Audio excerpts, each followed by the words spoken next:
And here we go. Welcome to Zippy the Porcupine.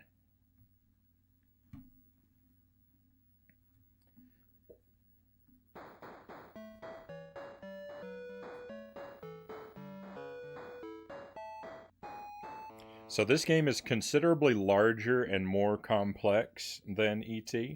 This is a new Atari game. It is actually on an actual Atari reproduction cartridge being played on an actual Atari 2600 right now. It does function on the actual system. I think it's from 2014, and in in case you couldn't tell, it is a demake of Sonic the Hedgehog, essentially. It's sort of I mean, it's not one for one any of the Sonic games, but it is definitely a Sonic game of a sort.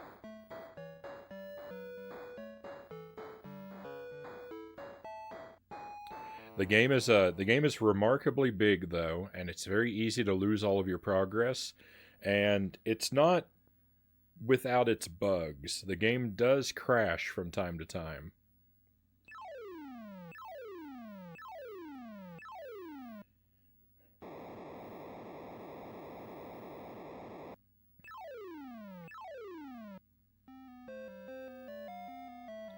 So our goal here, there are 16 stages. We want to clear all 16 stages. We want to defeat Robotnik 4 times. I think there are 4 gems. That would make sense, but that also might be untrue because you can fight him. You can fight him repeatedly on the same levels because of the way he moves around.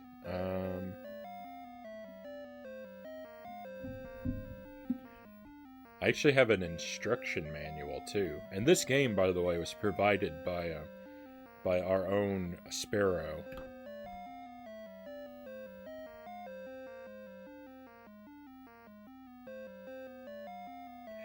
So thank you again, Sparrow. And if you enjoy watching this game as much as I enjoy playing it, then I would encourage you to share your thanks with Sparrow as well. We have to get 5 gems, so we have to repeat. We have to win one of the boss fights twice. It seems. So this game's a lot of fun, but between its huge size and the very real experience of losing your progress and the game bugging out and crashing, we're gonna have a lot of fun, but we're probably not gonna win. I'd really love to eventually beat the game.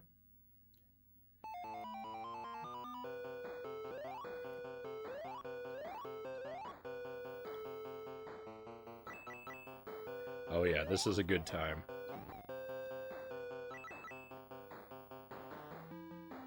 I don't. Ooh. Where'd he come from? I don't want to deal with this guy.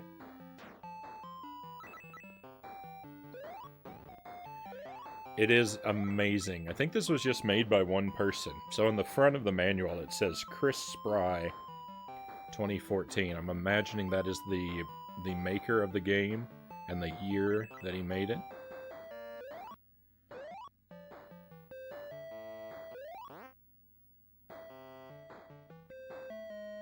And he did an unbelievably amazing job translating Sonic onto the Atari.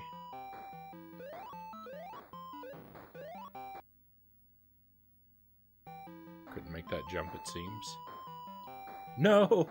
No, I missed out on that. I really want whatever was in there. Oh, it's gone now. How far? Well, I don't know if I want to go that far back.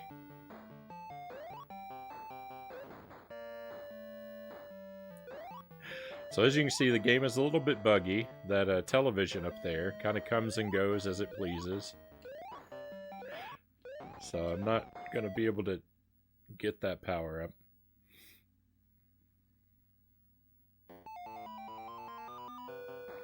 I could have gone through there. Oops.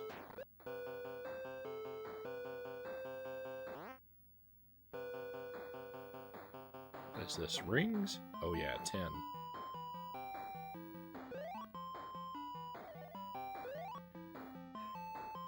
There's something a little unsettling about when Zippy walks into a wall and then his face changes and his eyes are just those like giant boxes.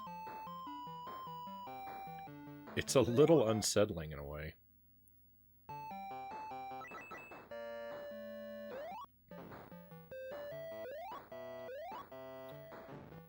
So I think I've played this once before on the stream. We've had one night where we played it for a couple hours, and I think we got 2 gems.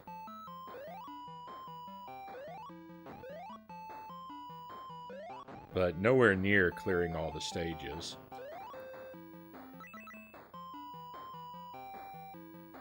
Oh, there it is. There's the level end.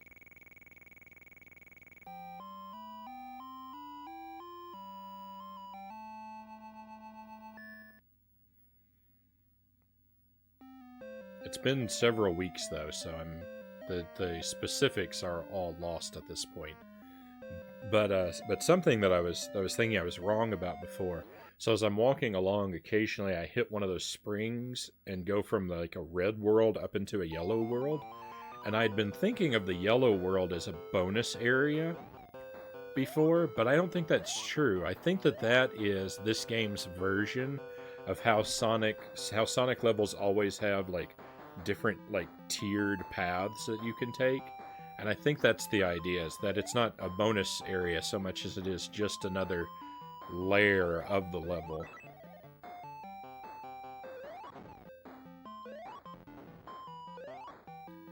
Because it features most of the same kinds of things that are on the main level. With the rings, and even, I mean, of course rings, a bonus area would have rings, but with the loops, I mean, that you can go through, and the enemies. Why would a bonus area have enemies?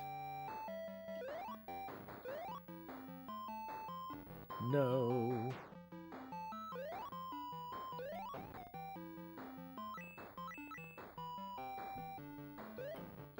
No.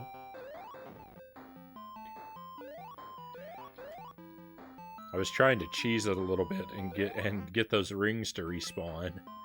And all I did was end up costing myself rings in the long run. No.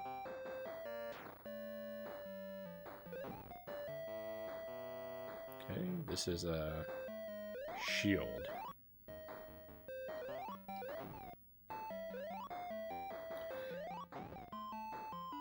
It has a lot of the, like, powers that you know and love from Sonic. Where'd those rings go? It's got shields. It does have invincibility.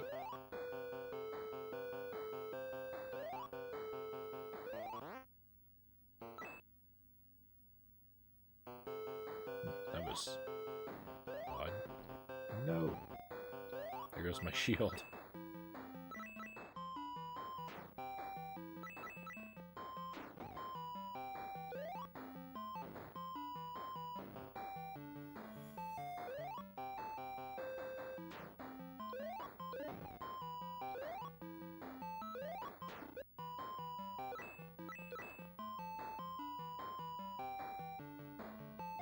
Wow, we were really moving along for a moment there.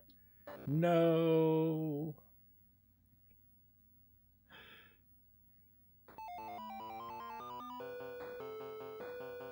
Okay, we want to be on the top part.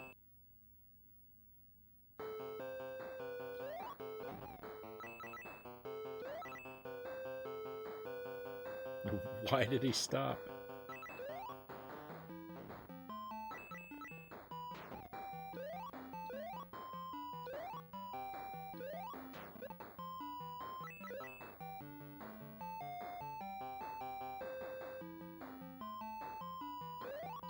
No, that jump is going to be my ruin.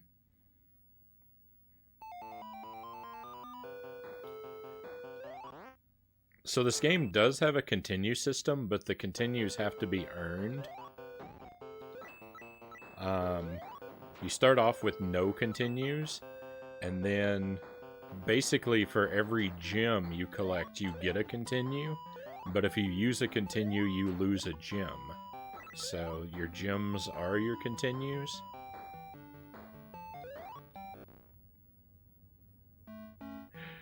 That same area got me again and again and again.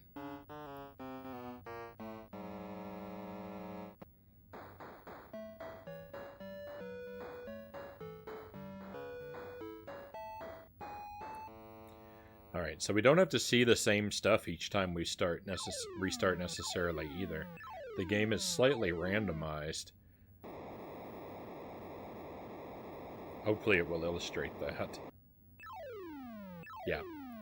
There we go. So see, Robotnik, both we and Robotnik are starting in a different position on the map. You can so Zippy will be on one of the will always be on one of the 4 levels on the left, and you'll always be in line with Robotnik when you start, who will be on one of the 3rd levels. But it can be any of them in the column. And you have to beat a level in order to move to another one, I believe. Which, I mean, makes sense. Oh, is this the Aqua Zone?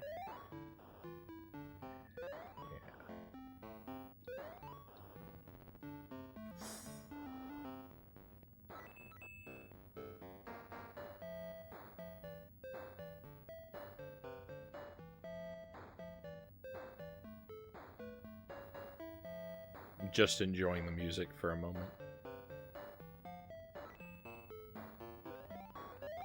It's amazing. It's amazing that it has background music.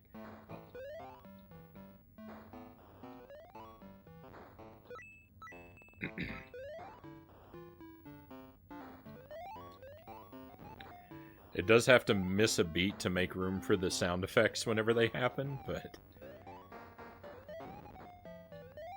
still, it's incredible. No, I really need that switch.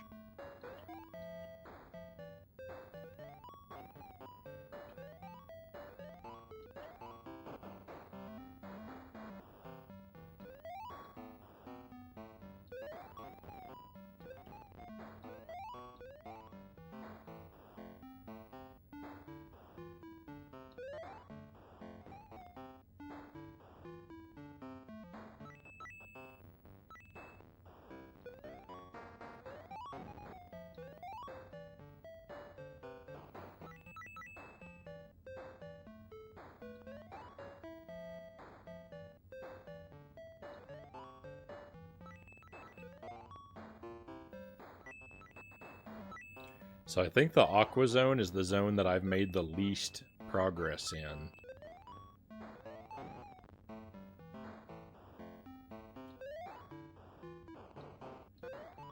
Uh-oh. Okay, good. That was somewhat alarming.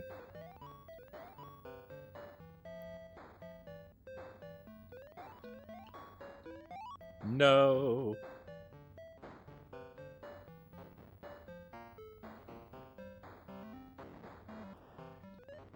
Momentum is super important in this game.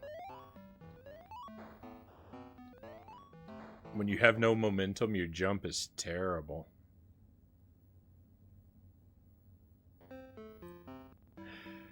And sometimes even having momentum does me really no good.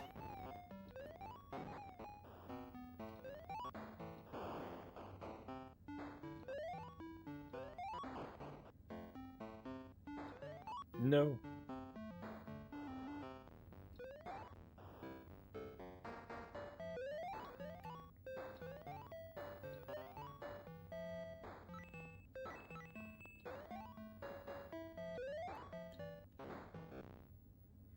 So I haven't ever tried playing this with the Genesis controller.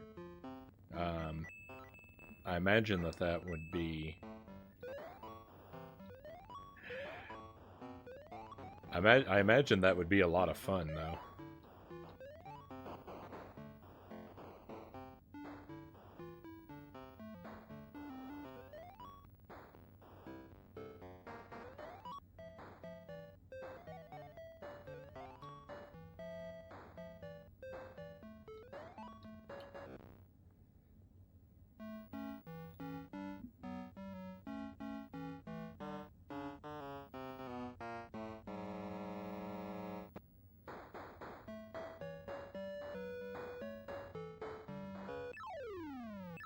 Oh no, I should have let the whole song play out.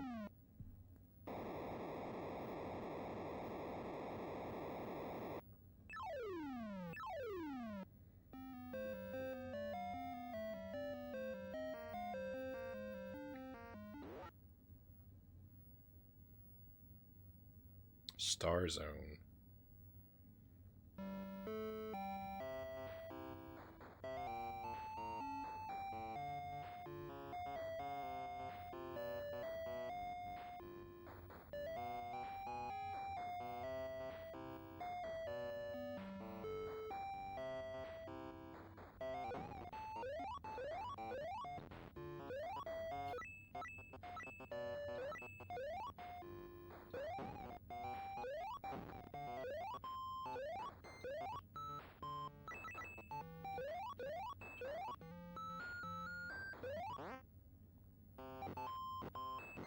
Oh, I forgot about this.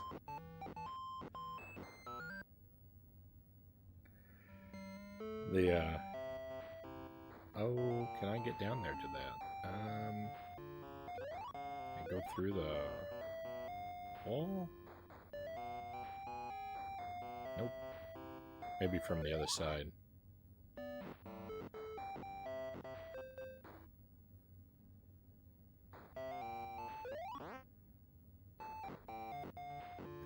It even has parts where you have to bounce all around and get knocked about by bumpers.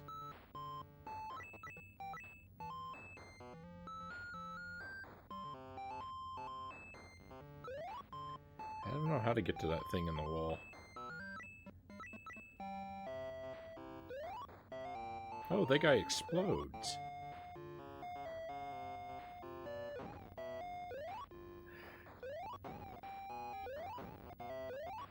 I must have learned that before, but...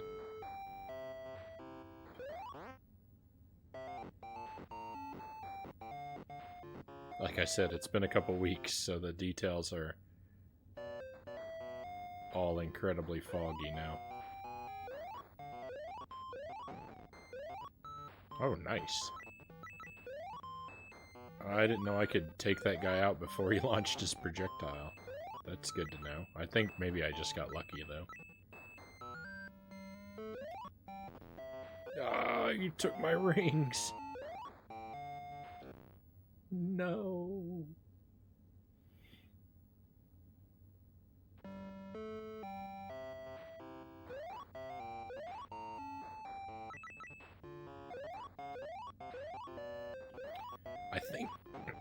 I think you can get an extra life if you collect enough rings.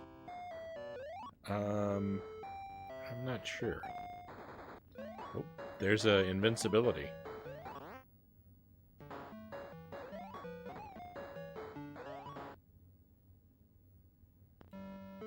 Oh, and there it goes.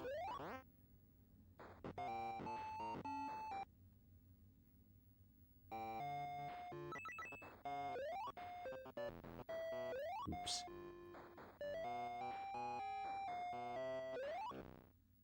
Yuck.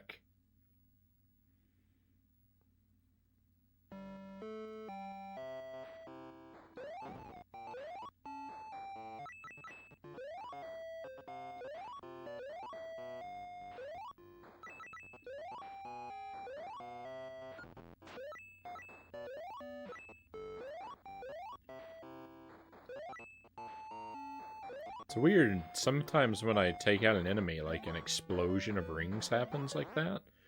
And I don't remember that happening the last time we tried this out. No, I wanted that.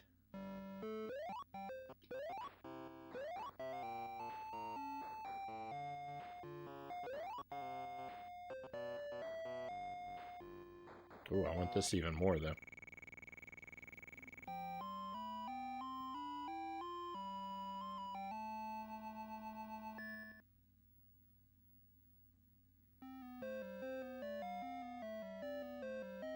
So, yeah, now we can go to any of the adjacent levels. You know, we can't move diagonally, but... So we could just ignore Robotnik and start another zone. I'm not entirely sure why you would want to do that, but...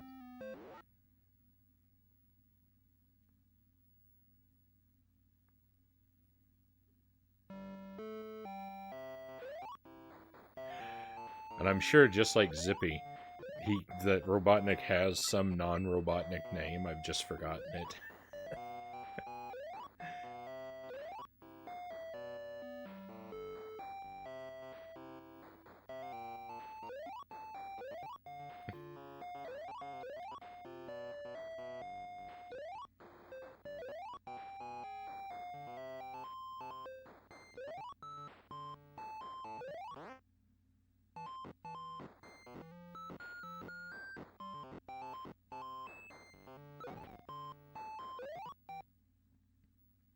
I feel like the Star Zone and the Hill Zone are the areas we had the most success in last time.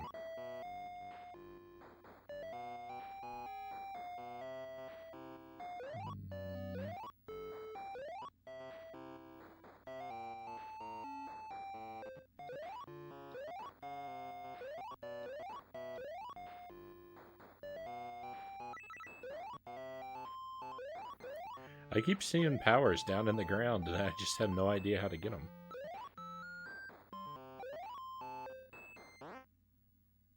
That was kind of scary. I thought I was gonna fall down that pit. I thought I was gonna overshoot the spring. Alright, so when we're on the upper path and we hit a spring, I think these lead to bonus areas. Yeah, this is a bonus. See, this is a bonus area.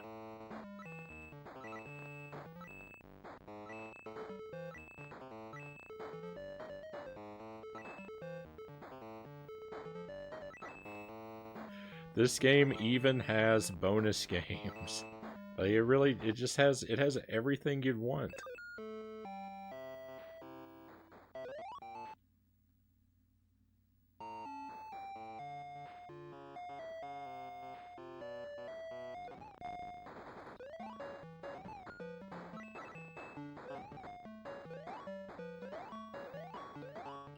Just rush while we're invincible. Rush past all the obstacles and fall down a hole.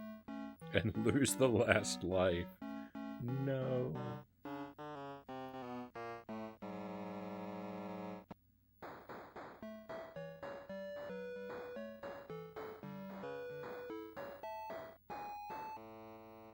It's hard to stay that sad when you get that wonderful tune.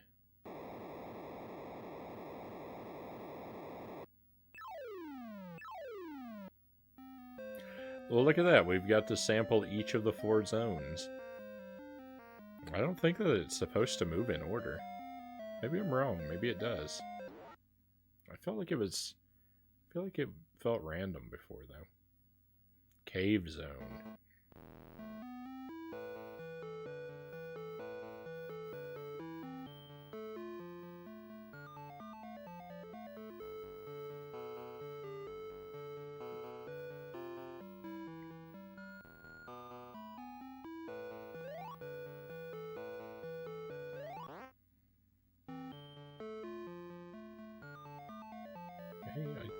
Rings? Oh, shield.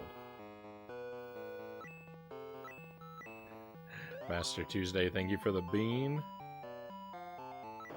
I'll enjoy that in just a moment. Let me grab these rings first.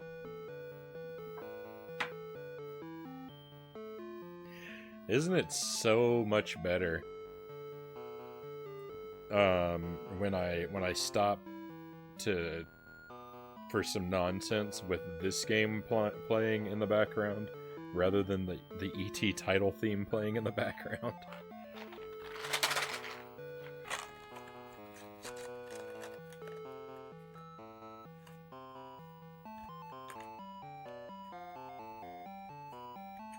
I mean, don't get me wrong, it's still Atari music, but it's so much better. Alright. Oh, this is a bean we don't see very often. This one's rare. This is strawberry banana smoothie or dead fish. I don't know why they say dead fish. I mean, just fish. Fish would be fine. Why? I don't know why they specified dead. This is a rare bean.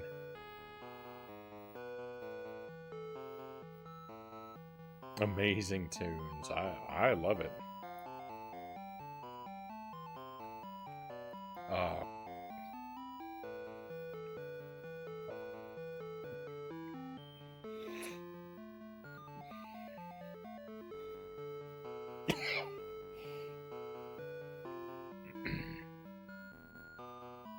Well, I lose this one.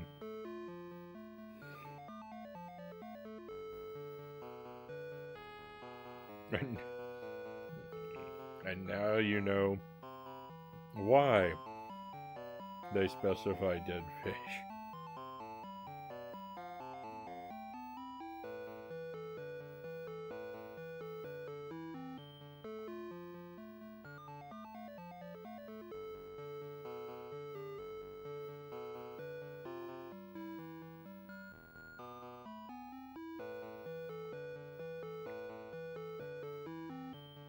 Does it taste dead? It tastes very unusual.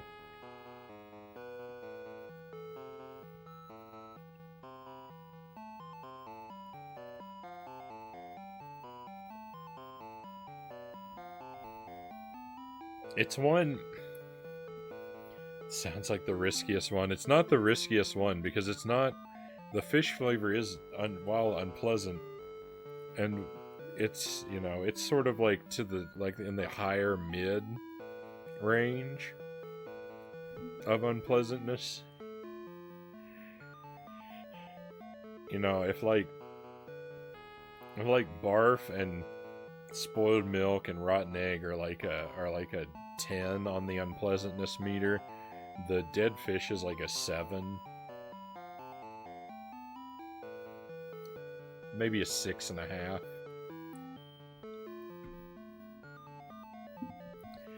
It and I think I know I've said this before, but it actually reminds me of a food that I would willingly eat from time to time in Korea. They have this it's like they're like these strips of like savory fish pancake. I don't really know how to describe it, and I don't remember what it was called. But they would serve this dish that would have these like fish strips and like little cylinder shaped like rice. I want to say rice cake, but that's not really the right word either. I don't know how to describe any of this food. But it is a dish that would have those fish things and these like spongy rice bites, and they would put this like orange sauce on it that was kind of spicy, and all of it together was actually a pretty good dish. But this bean tastes like just the fish part from that dish, and it's not as good by itself. Buttered popcorn is a 12 on the badness scale. Buttered popcorn is up there with the worst.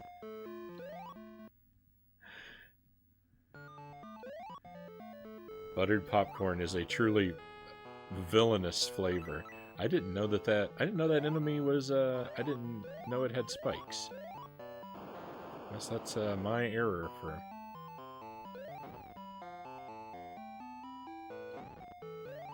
not interpreting it correctly.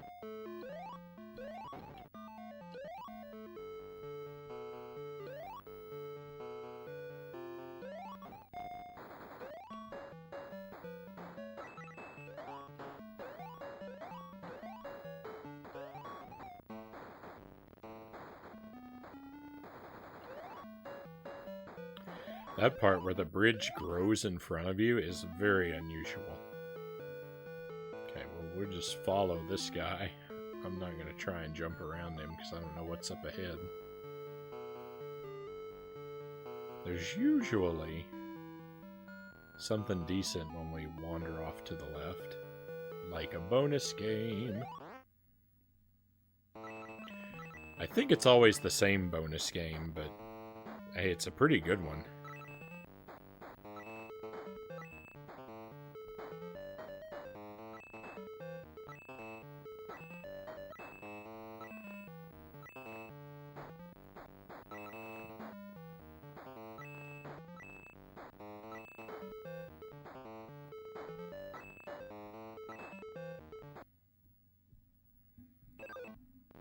Live fish should be an unusual being.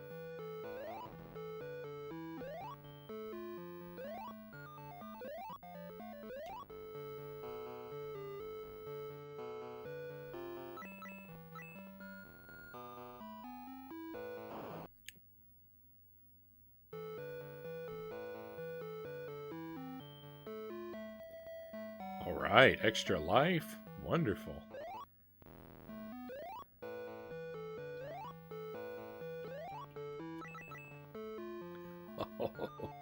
I got so lucky there.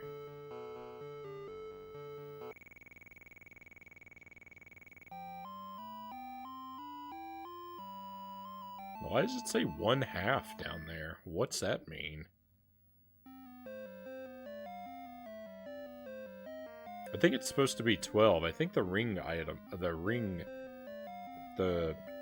ring indicator sprite or whatever was just messed up. Yeah, okay. That was it. It just froze.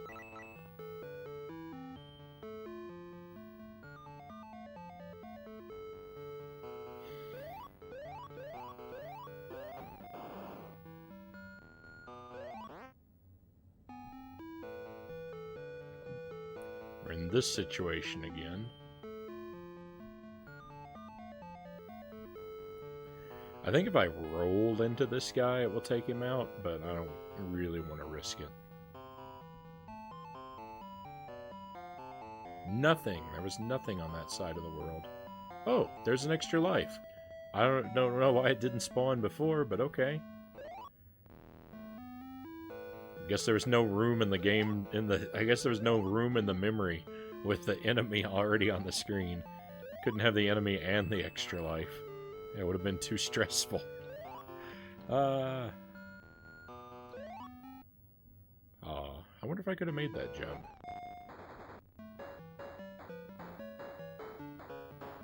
What, am I invincible? What's going on? There it is. The stars were missing.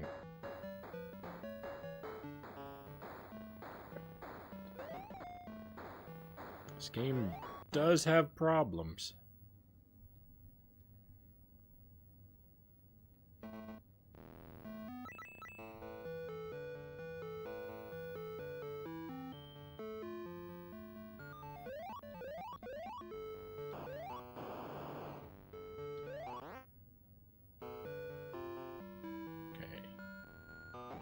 Yeah, it did work.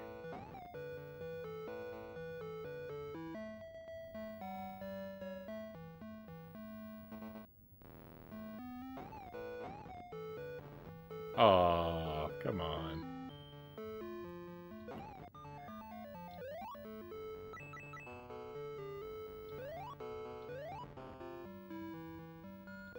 I knew I couldn't land on that guy, I just didn't have enough momentum to get over him, unfortunately.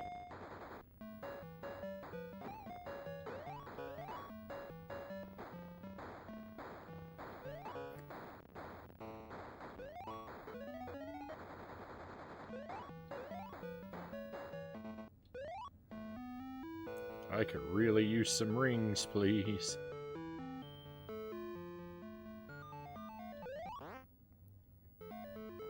Thank you.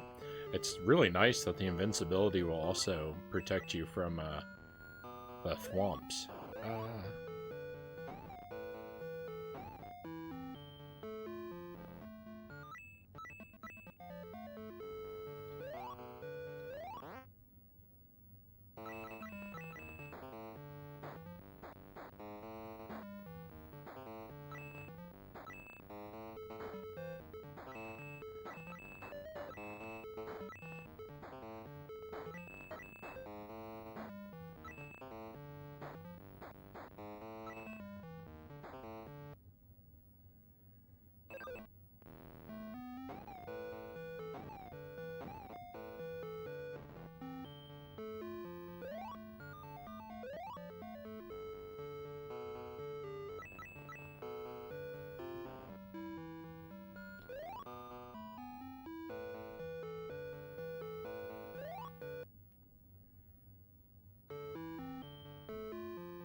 The game is not very good at keeping track of which rings you've collected already, and so they tend to respawn a lot.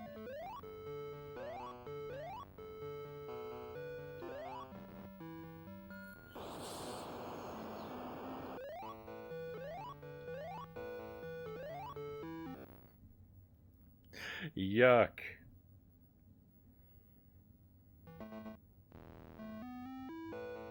That was unsatisfying.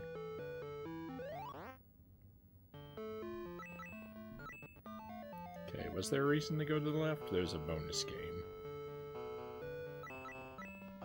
Is that a good reason? I mean, all it does is get me rings. I don't know if it'll be enough for, you know, for an extra life. I'm not 100% certain I can earn extra lives with rings. I think I can.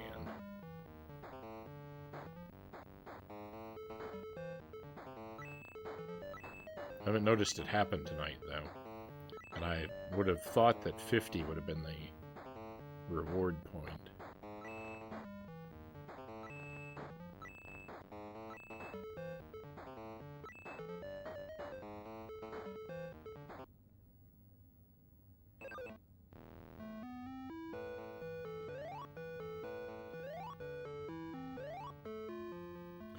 I think if your ring count can earn extra lives, I think it happens at 50 because, rather than 100, because, if I remember correctly, the ring counter starts to get kind of buggy when you get close to 70 rings.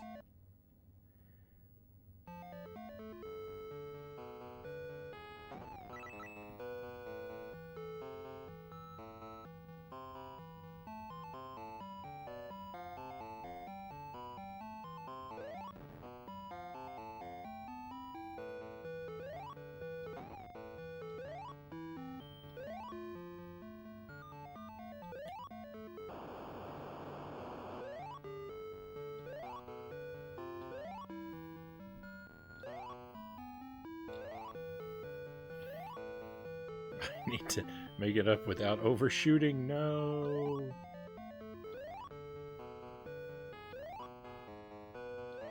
I really don't want to go flying into the abyss again. Oh,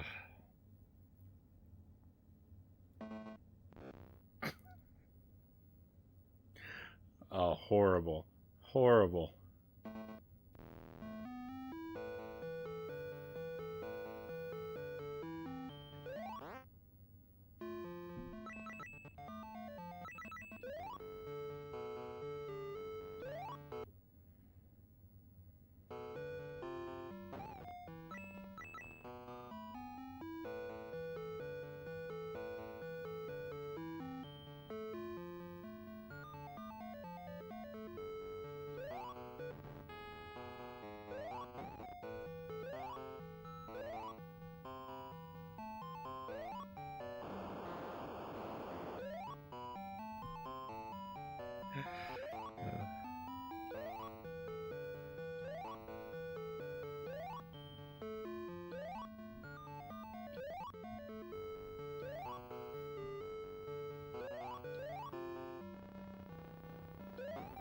I mean, look.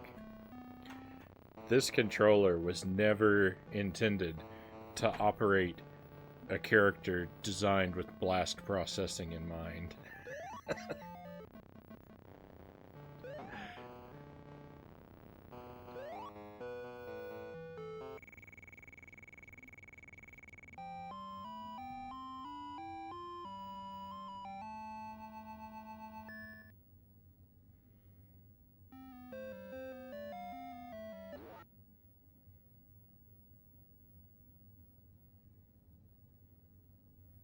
Alright, if we clear this stage, we get to see Robotnik.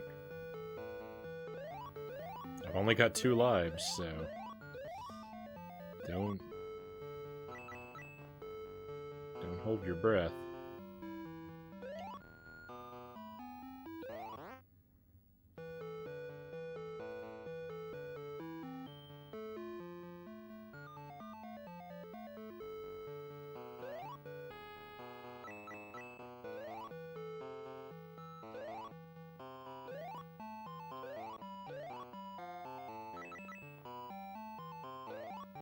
Ah, thought we were doing kind of amazingly well. I didn't get the box that was up there.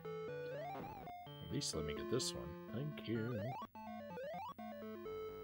Oh, will we hit 50 rings?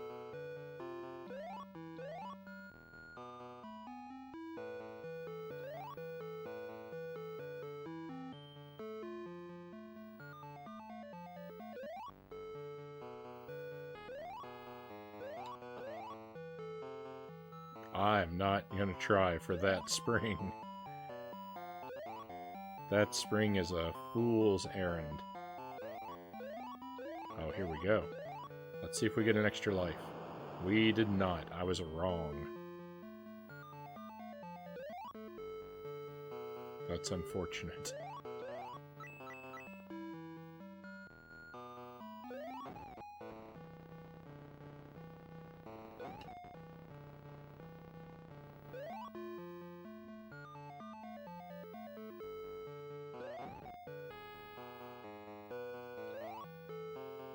So I haven't so far taken this into consideration tonight, but there is no time limit in this game.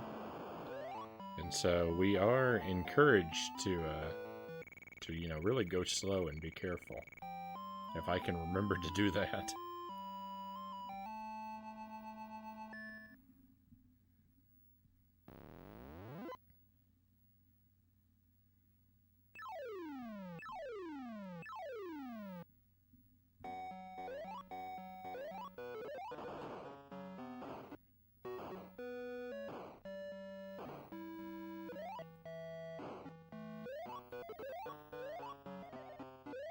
No, he's down here so briefly, and I need so much momentum to get a hit. There we go. Can I get 2 hits? Maybe not.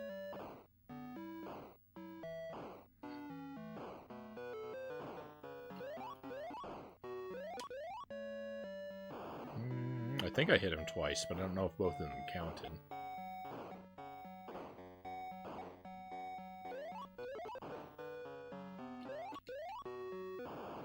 I think only the first hit counts.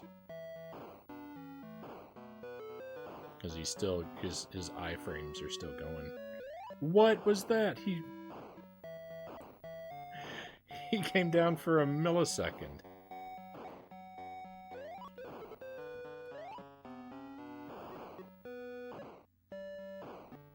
I think he typically takes 5 hits.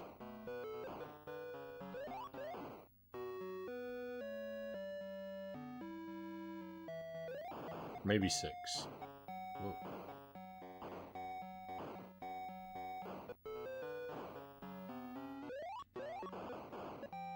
Victory, we got a gem.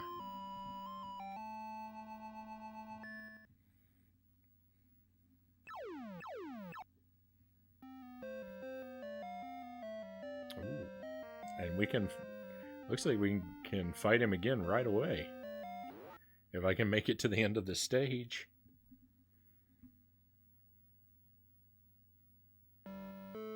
Uh-oh. The, game's looking kind of weird. Let me see if I can... Actually kind of looks better like that, with that rainbow effect.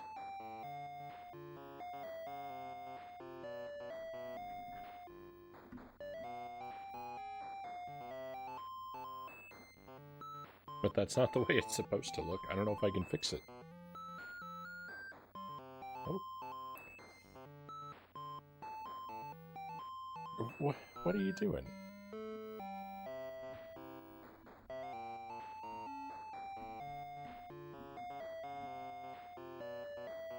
There we go.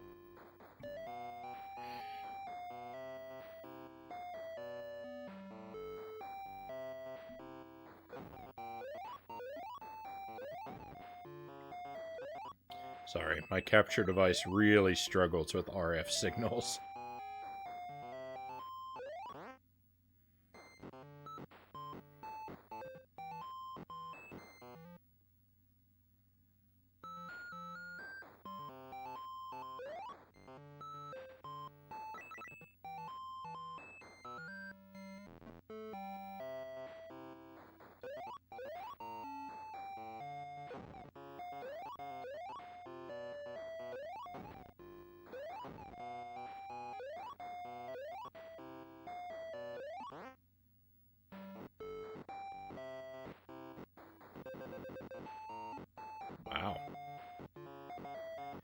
don't know if there's any reason to try and explore to the left. I'm afraid of it. Ooh, nice.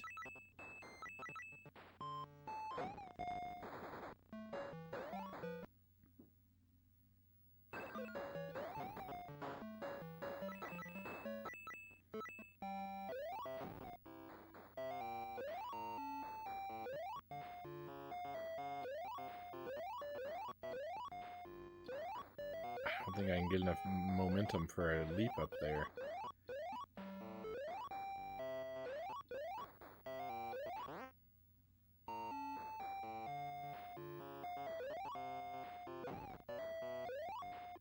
Ah.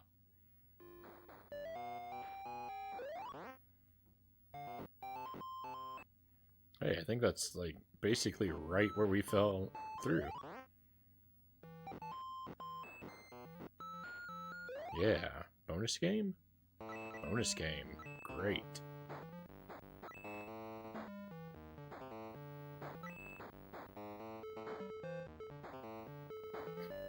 I'm missing all the rings.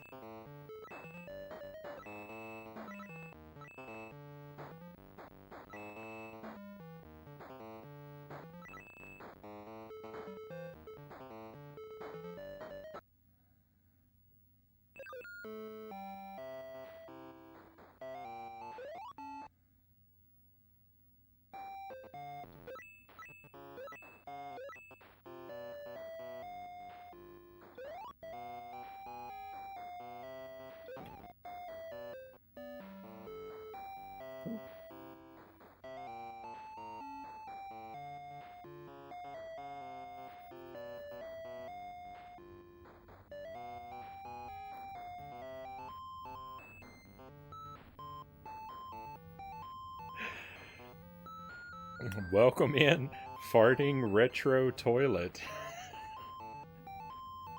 What a screen name. Afternoon from Melbourne, Australia. Well, a good, very early morning from Wisconsin. Happy to have you here with us. It's 1:30 a.m. for me.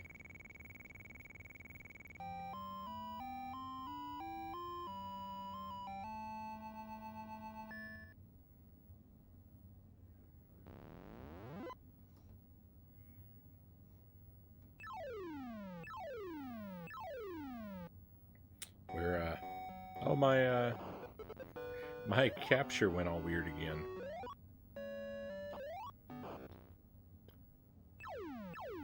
Oh no. Well, at least we got the stage clear, but this isn't... Oh no, this isn't good at all. I'm not good at the Aqua Zone. And I'm on my last life. Oh, I made it much worse. Oh, that's good. I can't keep it like that, can I? Once again, sorry. RF signals.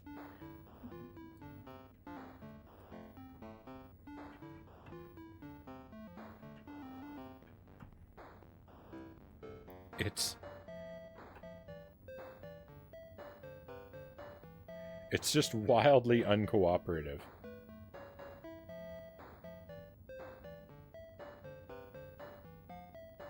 I'm making it worse and worse. Oh.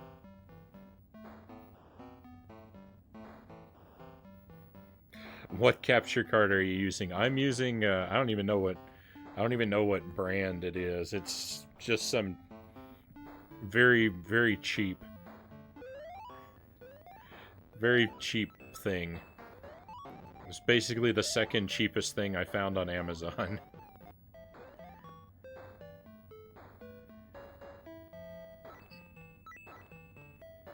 It's just a little USB dongle, and it actually only accepts composite video, but I'm feeding an RF signal into my TV, and it's coming out the other side of the TV as a composite signal.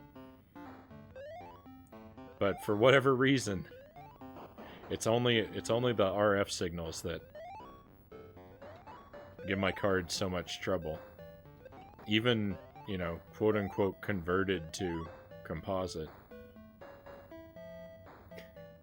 Anything that goes into the TV as composite generally comes out the other side fine for the capture card. But if it goes into the TV on an RF, then... on an RF signal, it comes out dubious. Whoa.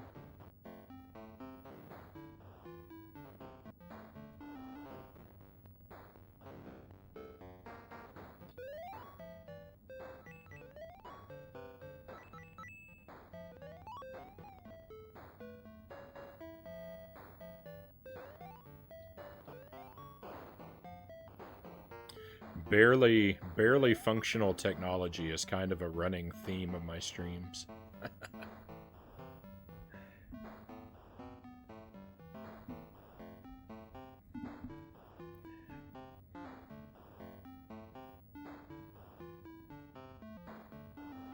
Thank you for the follow, Toilet.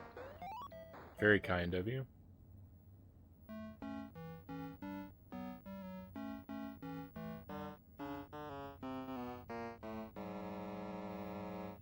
It's okay, we have a continue.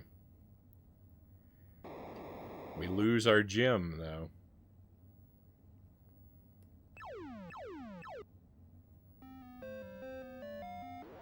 But we get to go back up here to the hill zone.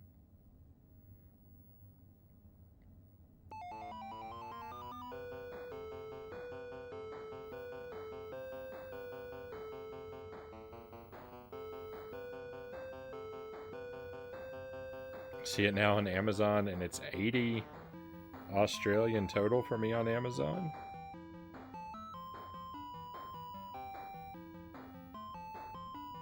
That's I mean, I don't know what the conversion rate between the US dollar and the Australian dollar is, but that seems wildly more expensive than what I would have paid for this.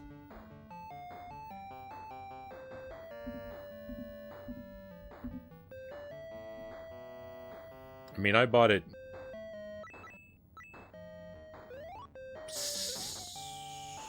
8 or 9 months ago, so a lot of things could have changed. But I don't think I paid more than $20 for either of my capture devices. I have 2 of them. Whoa.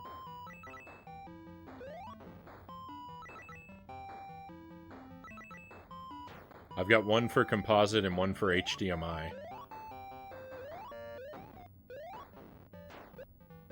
And they're both...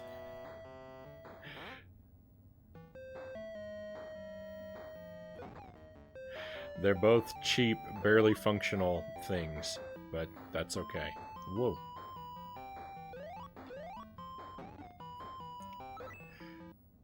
I am contemplating, I am thinking about eventually upgrading to something more decent, but it's not been a priority for me. Nice, we got through that stage so quickly. Unbelievable. I don't know if we carry our rings over between levels. I kind of think we don't, but sure would be nice if we did.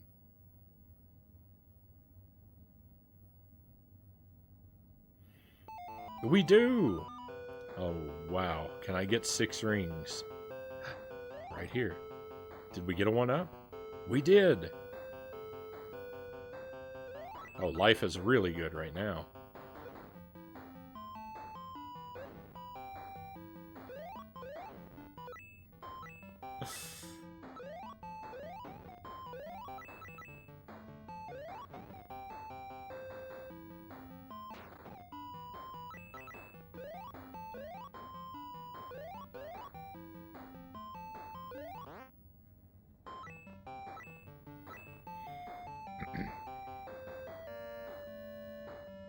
Let's see.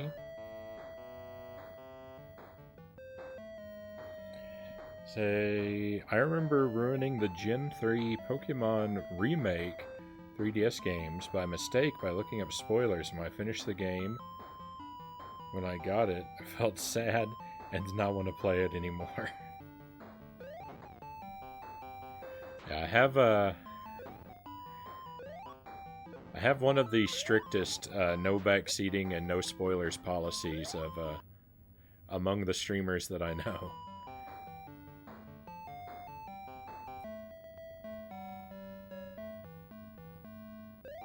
I really like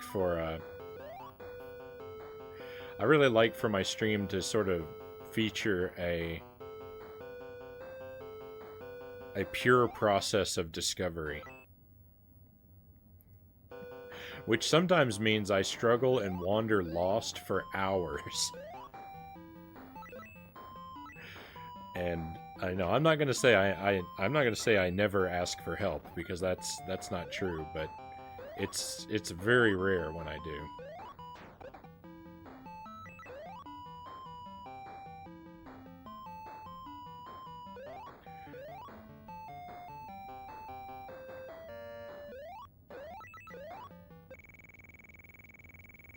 Wow, the hill zone is treating us well, which is awesome. Thank you.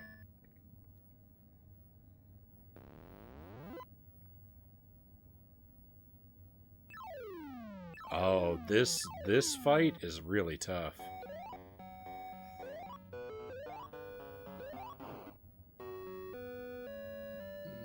I think I'm gonna get hit.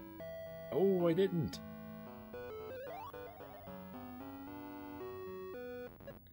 Oh, you have to have some momentum to curl up.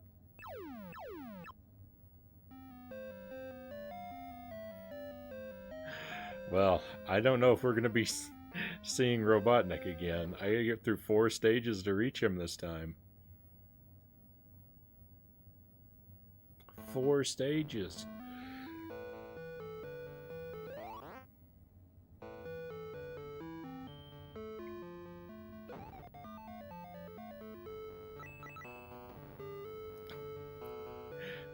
That was unwise. I think I was thinking that was invincibility instead of the shield.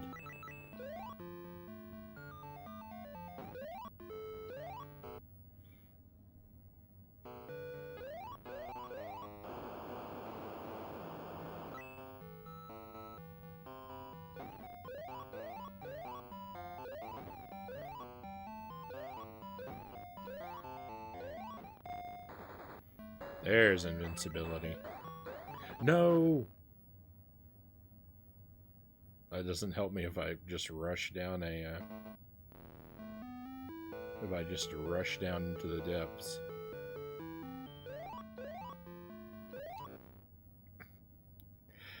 Oh, this is terribly irresponsible. Just gave you a sub on YouTube. Hey, thank you for that. My YouTube is my YouTube is kind of an afterthought to my streams. I like to have I like it because it gives... Sorry, this is sad. I can't believe I just ran into the same bat 3 times in a row. That is... I should be punished for that. My YouTube is sort of an afterthought for my streams. I'm really far behind on it, but I like it because it gives me, it gives me a place to archive everything, since Twitch doesn't save VODs for all that long, and have a nice list of victories. And sub to the second channel as well. Right on. Thank you.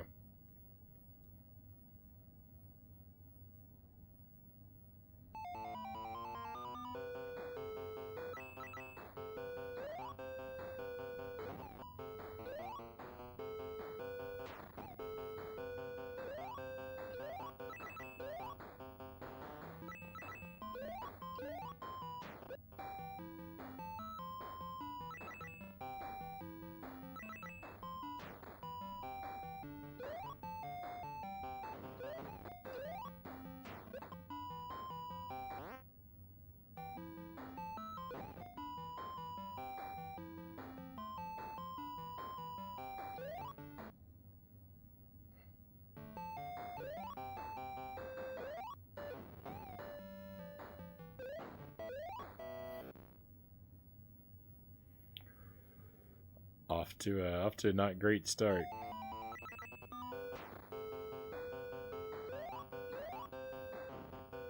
Almost made it way worse, too. Immediately did make it way worse.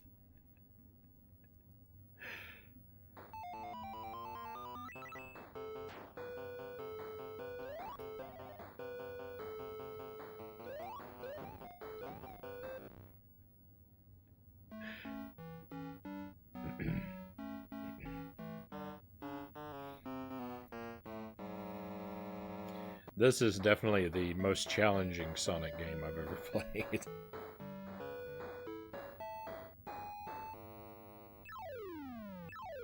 I haven't played every game in the series yet, but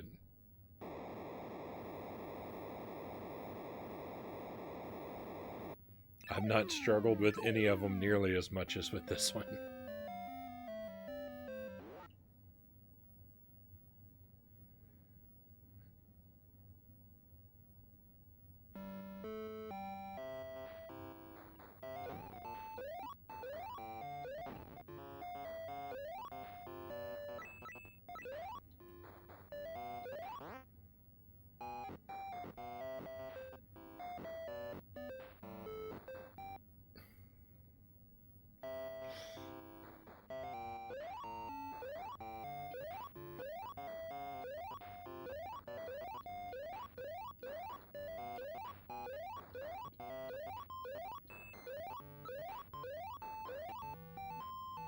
Yeah, I'm not sure how to get down there to that thing.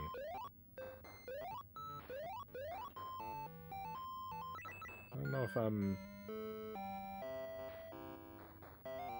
ever gonna figure that out.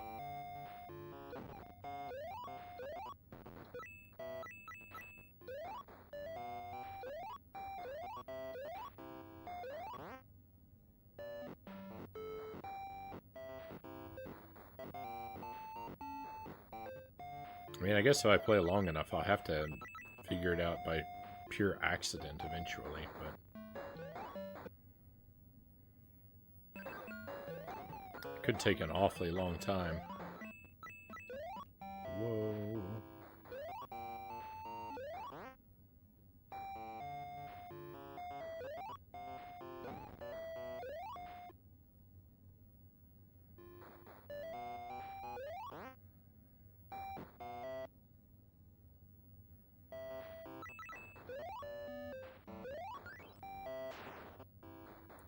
Wait a minute.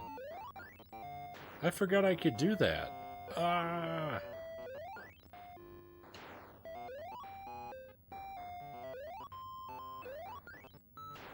You can spin dash.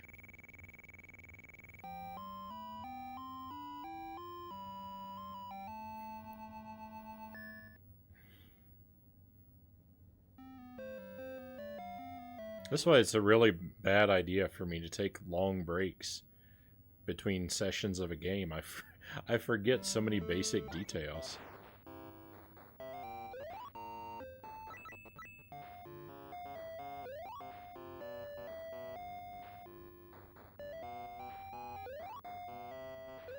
Actually, I mean, I'm not really sure how that ability is going to be super useful to me. Oh, maybe that's how I break through that wall.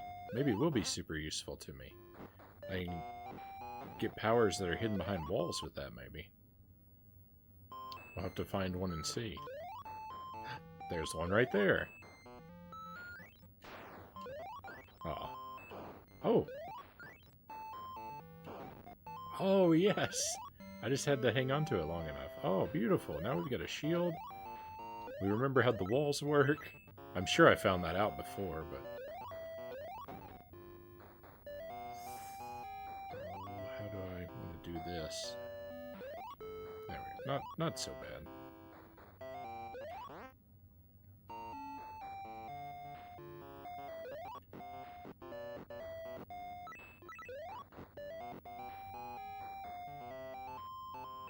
Alright, bonus game. Ooh, we're really close to a 1-up. If I can do really well, we might actually walk out of here with another life.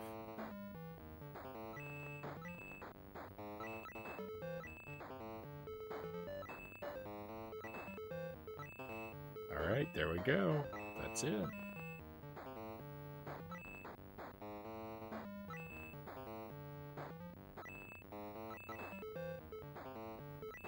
Interesting. So the game can't it can't count the rings higher than 100, at least not so far as the display is concerned.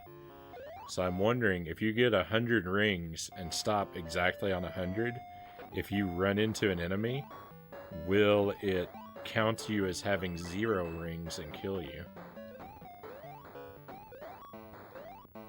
That's something I'm curious to know, but don't want to find out.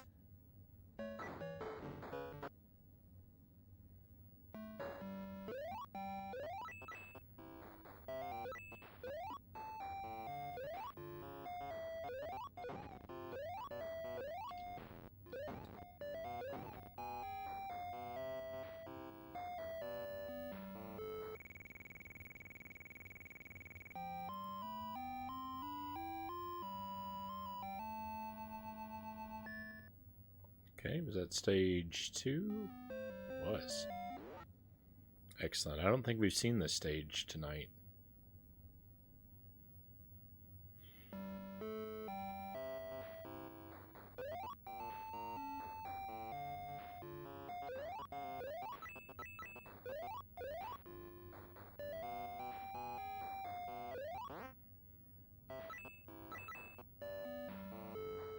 So for a continue to cost a gem, like, that seems really cruel, and it is really cruel, but it's still worth it, like, because it can feel like, I mean, if you only have 1 gem and then you need to continue and you lose it, it can feel like, well, why not just reset? But you do keep your level clears when you continue. So even though you have to obtain the gem, you don't have to necessarily rebeat every level that you've already beaten. So that's what the one advantage is.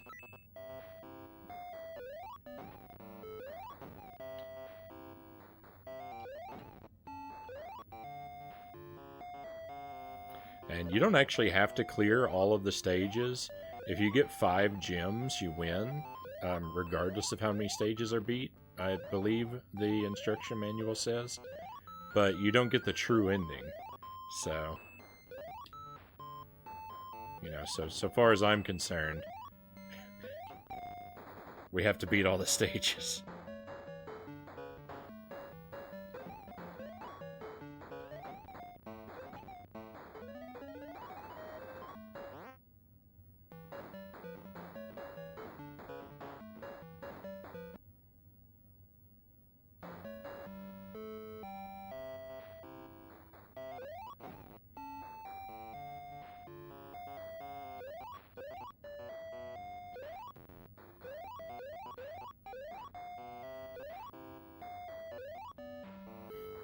Whoa, did you see that?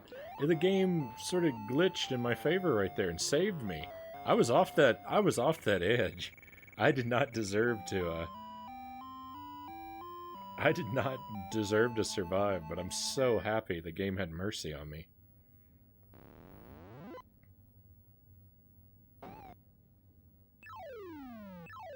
What? What was that?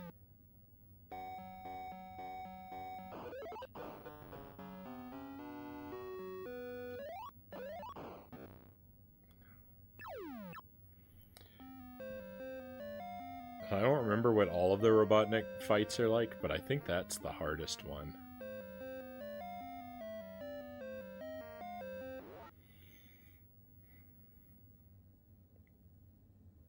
Aqua Zone. This is unfortunate.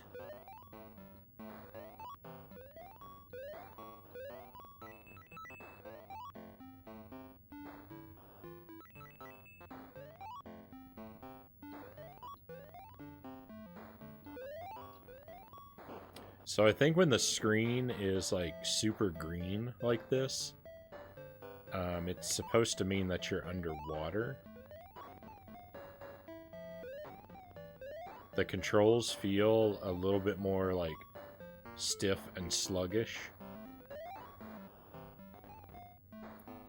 I mean, the controls are always a bit stiff and awkward, but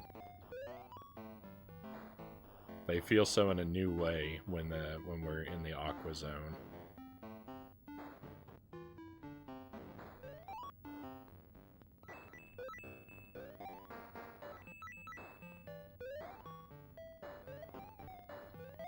No!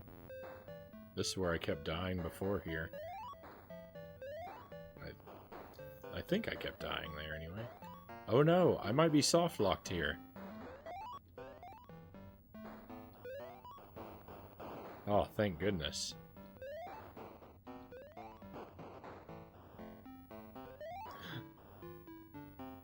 Yeah, it's really... This is really awkward.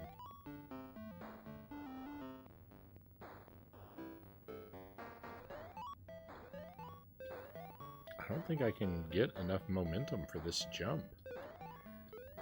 Oh, I did, but just barely. Yeah, I really am not super crazy about the aqua zone.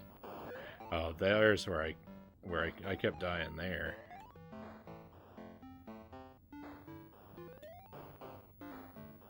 It's hard to remember. There's so many times where I keep dying in the same spot that they just kind of blend together.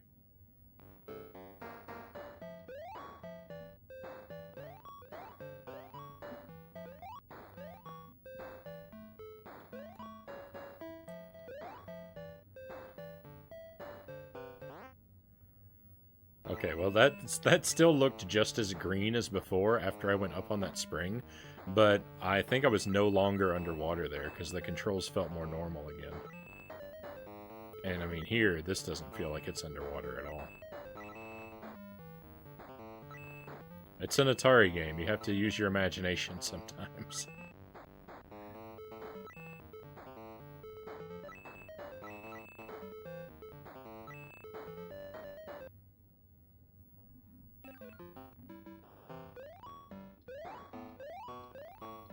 Is that where we went into the bonus stage at? That didn't feel right.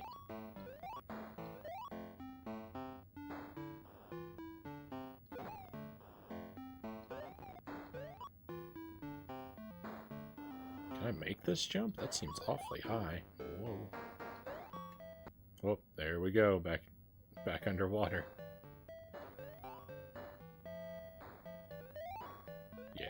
Yeah, this area is definitely underwater. It feels very weird.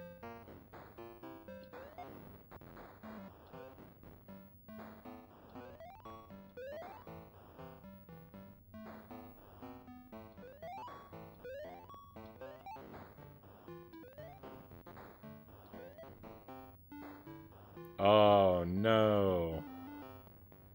I mean, I couldn't get through there anyway, I guess, but it's sad to see the ring box down there on the bottom. Oh, we're at the end of the level. Doesn't matter.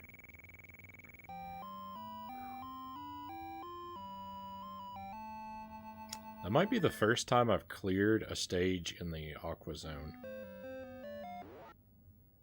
I don't know if I've ever cleared that stage before.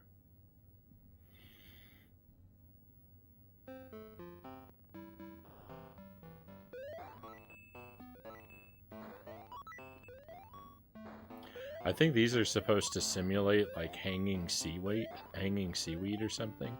These blocks here above me.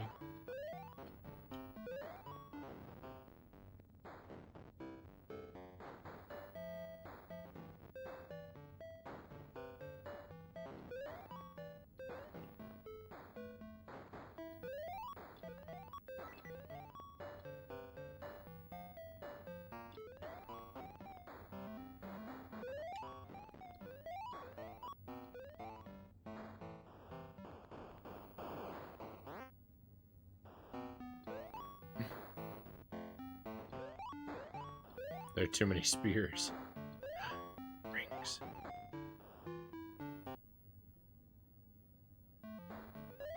Okay, a shield. Nice. Being really generous with the televisions right now.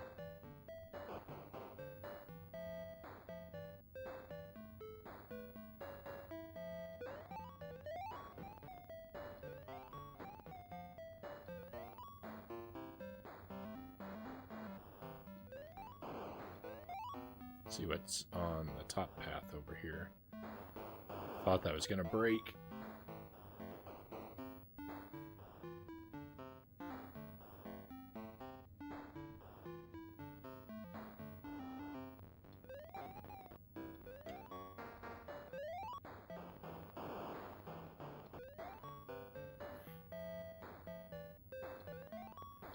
No.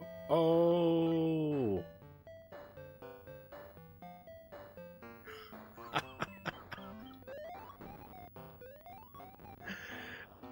The game is really treating me kindly by glitching in my favor a lot here.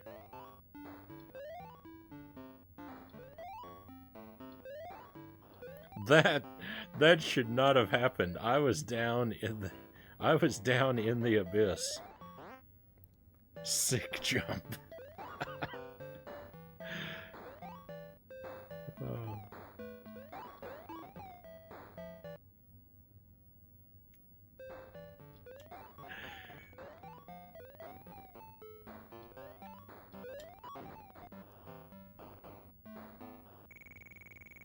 Wow, we're moving along. I mean, let's not get too excited. I can very you've seen me throw progress away with incredible speed, so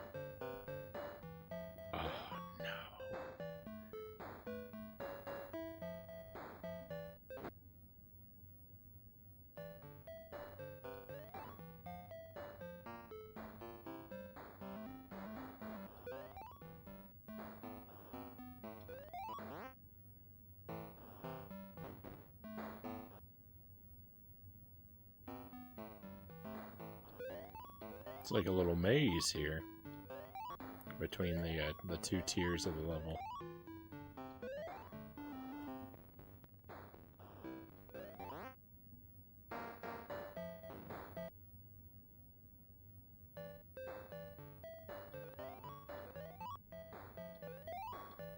No, I failed that jump again.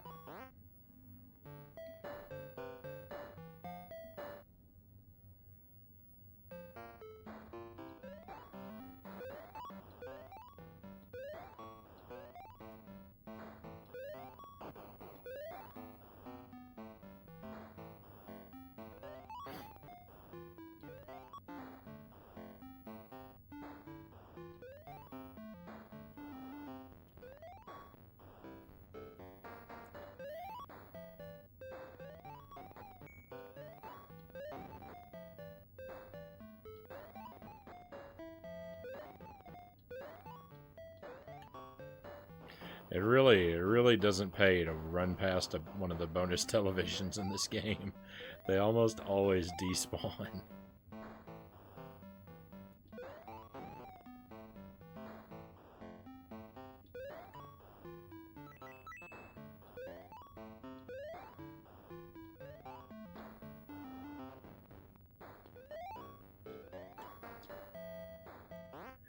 I got lucky there as I missed my jump.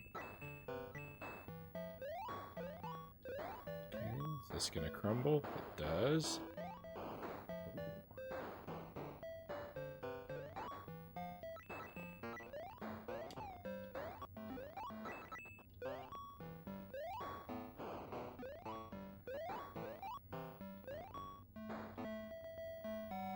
Nice, a 1-up. See, that's the kind of thing we need lots and lots of. I'm actually kind of close to a 1-up from rings, too, if I play my cards right. Look at that! Only I walked it off screen and half of the barricade respawned.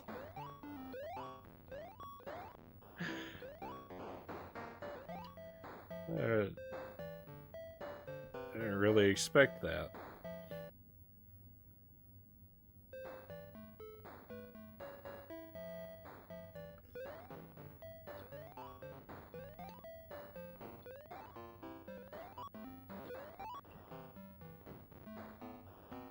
The spears are kind of the worst enemy for me.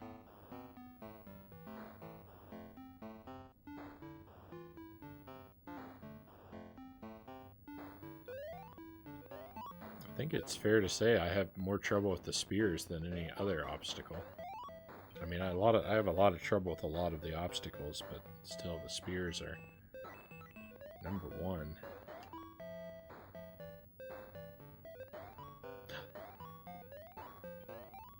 One up. I think we're at the end of the level, too. We are!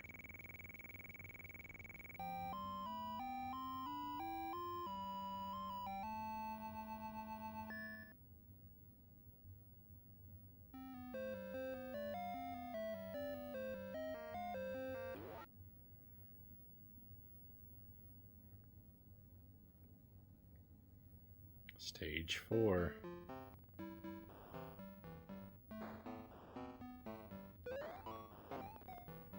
Sure to be the most challenging of all the Aqua Zone stages. And these stages are pretty tough to begin with.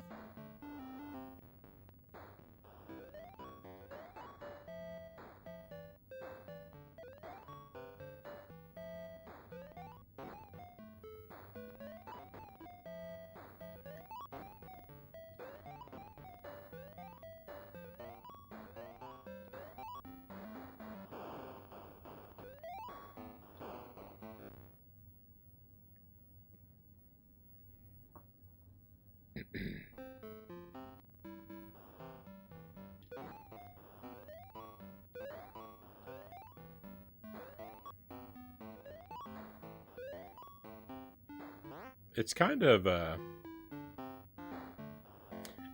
weird.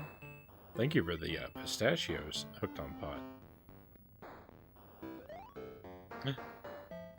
It's kind of weird that there are 4 stages per zone in this game because, I mean, I don't know of any Sonic zones that have 4 stages. Again, I'm not an expert, but I don't remember any of the zones having 4 stages. I feel like they always have 3 or 2. And actually, I don't like when a Sonic game has zones with 2 stages. Except maybe the last one could be 2 stages, but when the regular zones are only 2 stages long, that doesn't feel like enough to me.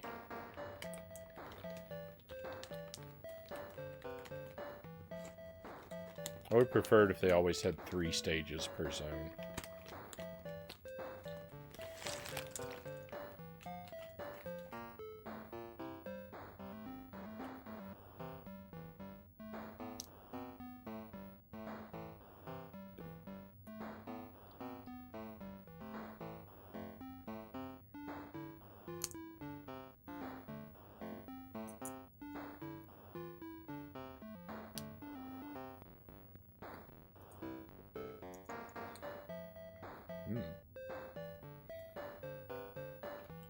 That third one was especially good.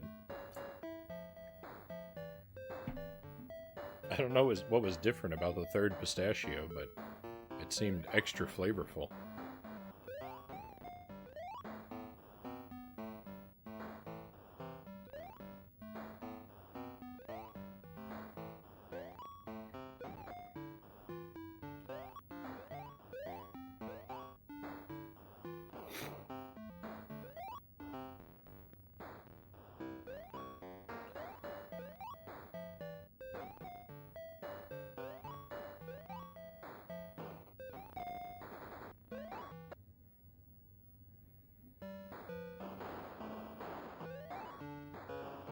No.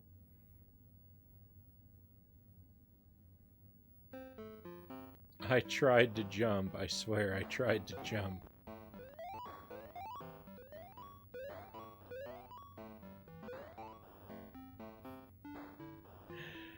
hate to lose this progress, but I kind of feel like it's gonna come. It's gonna happen. The end is gonna come for me. Can I get those without falling off? I can't. And there's something over here. Oh no, there's not. I was just here, and I've already forgotten every detail of the place.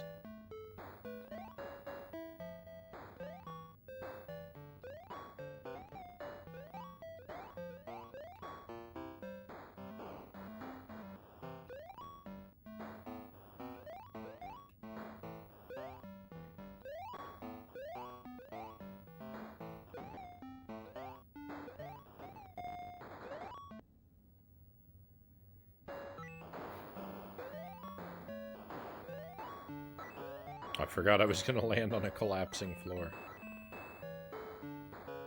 I got really lucky to have not died there.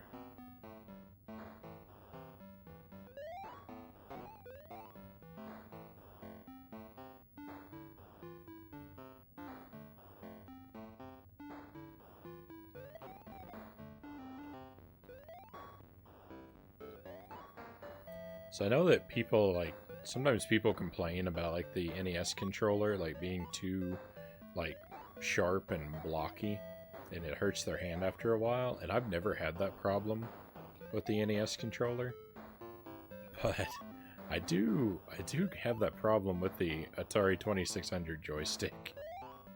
It does really kind of wear my hand out after a while.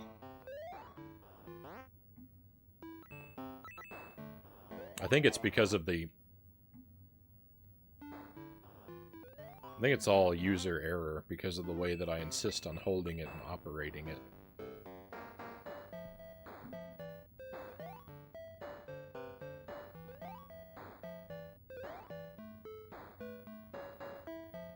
I tend to hold it like this, where I'm operating the joystick as if it's a D-pad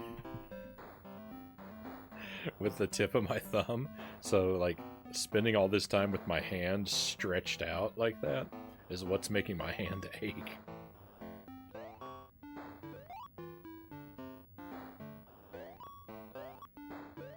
I used to hold it with a weird claw grip so that I could operate the joystick with my left hand, but I've switched away from that.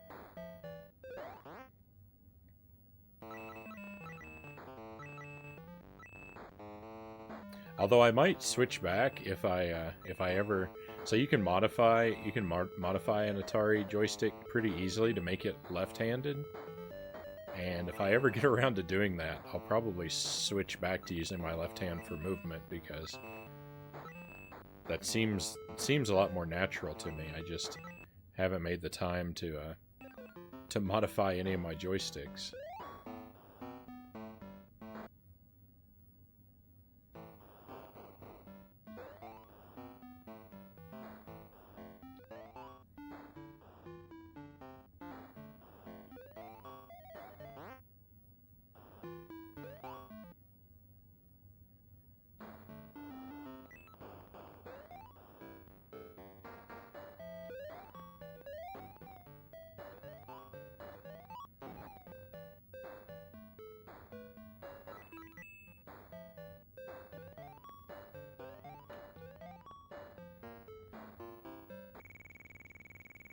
We've cleared a zone.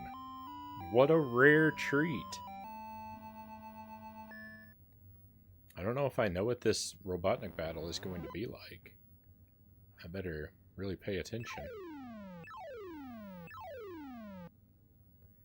He could do anything. Oh my goodness, he's just firing a gun at me.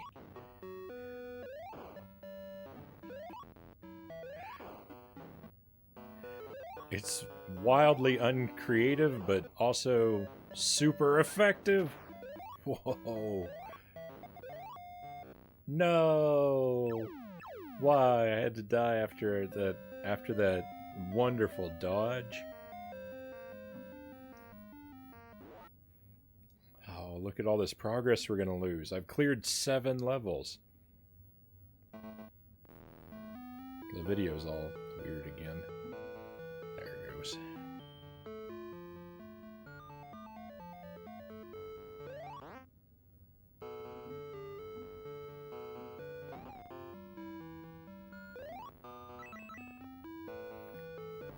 Speaking of, there it goes. Sorry, so much my time has to be dedicated to fiddling with the capture.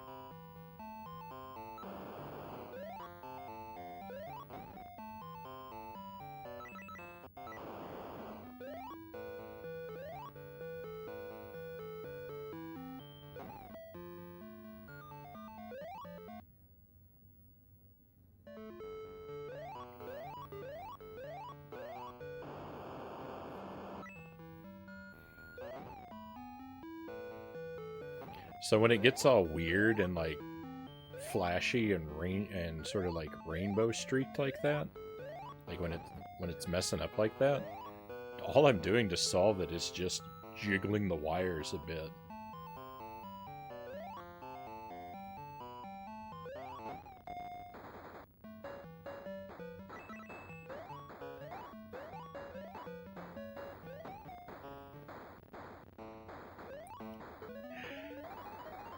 And I don't know why. I don't know why the problem spontaneously occurs, and I don't really know why jiggling the wires eventually fixes it. Because all of the wires seem to be in excellent shape, and the connectors are all in really good shape. I mean, half of them are nearly brand new.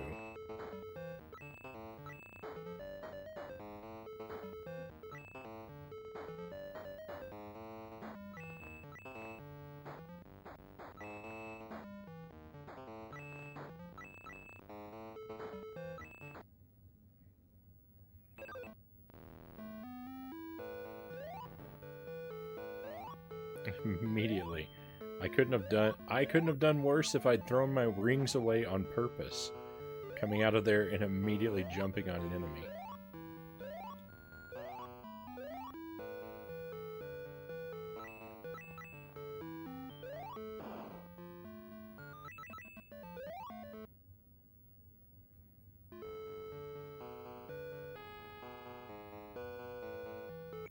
Wow, that seemed really short.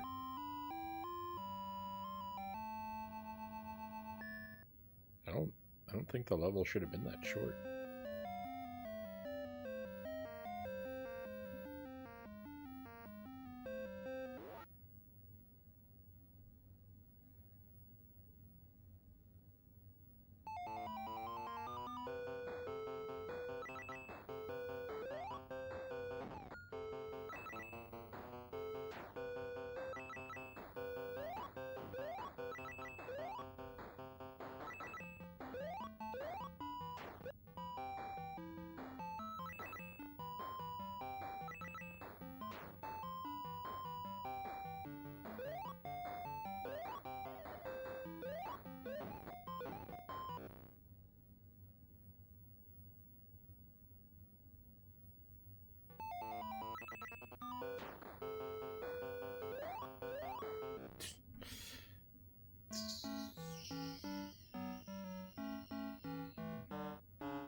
I'm really kicking myself for that.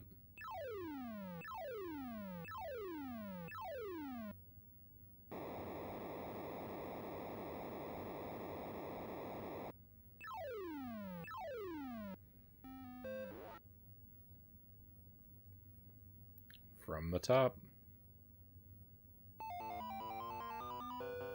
The boss was funny, he just shoots a gun.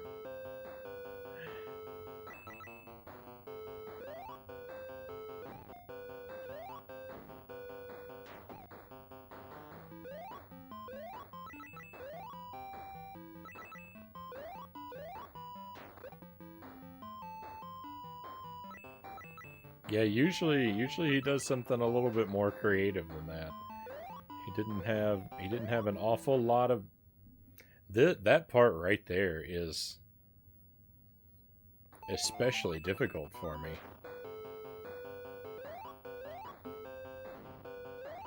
It's the enemy placement.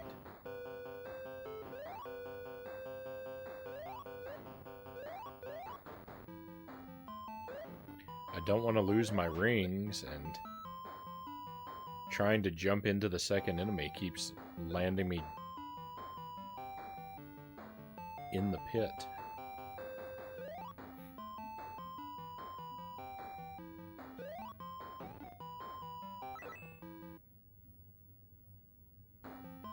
I think that's also why I tend to think of the upper level as a bonus area, because again, the levels getting shorter? What's happening? Because there's a lot of places in the upper level that are impassable, and that force you to drop back down to the lower level, and so it feels like a bonus area running out rather than a true upper path. And also, I don't think any of the upper paths have an ending. I think to end the stage, you always have to be back down on the lower path.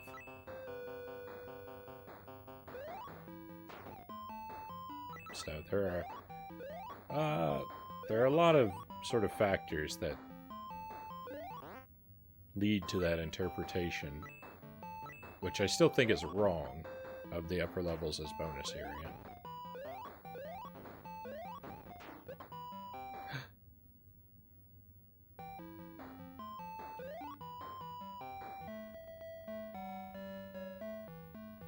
But if I'm going to be wrong about something, it's at least nice to know why I'm wrong about it.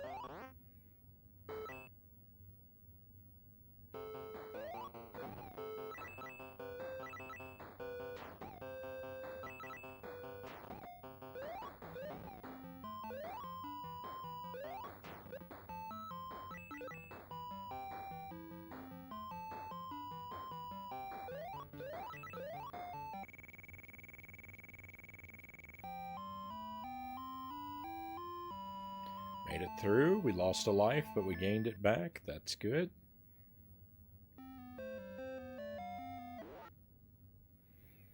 Oh, and that was the second stage.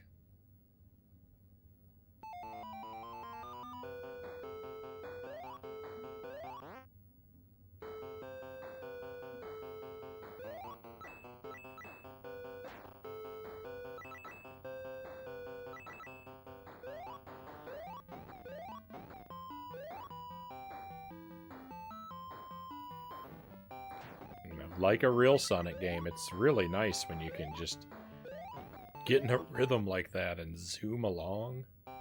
It's so rare. What was that? That's disgusting. I think there's always been land when I've dropped down from the upper level. I don't think I've ever fallen into a double layered pitfall. No, I'm gonna do it again.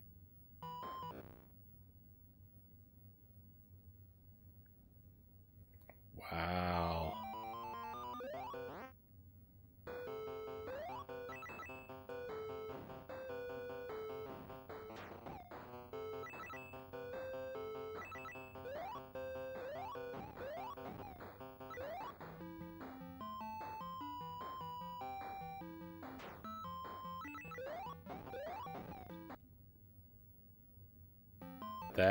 That's irritating. I don't like that. That's terribly designed. It's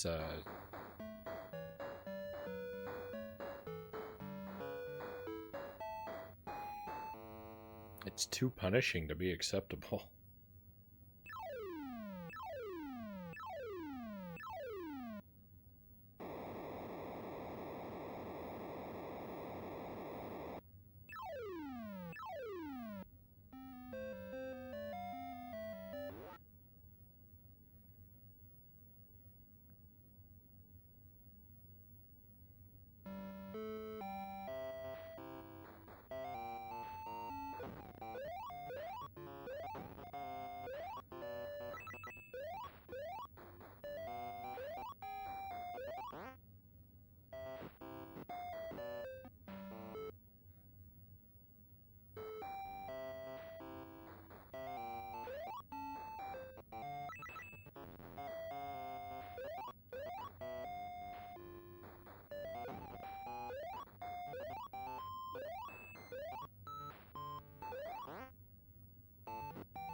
I was kind of wanting to see if we would carry our invincibility into the bonus stage.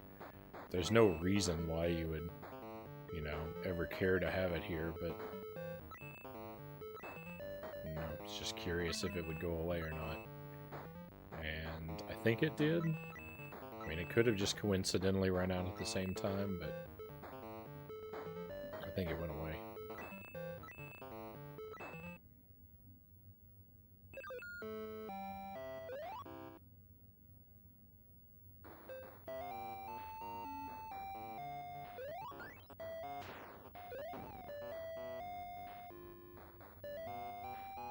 Been away. Did E.T. make it home? E.T. did make it home. I beat it. I'm finally finished with E.T.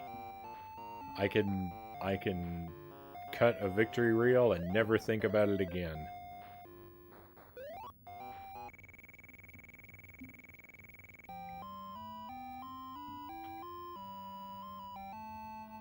It was a miraculous achievement.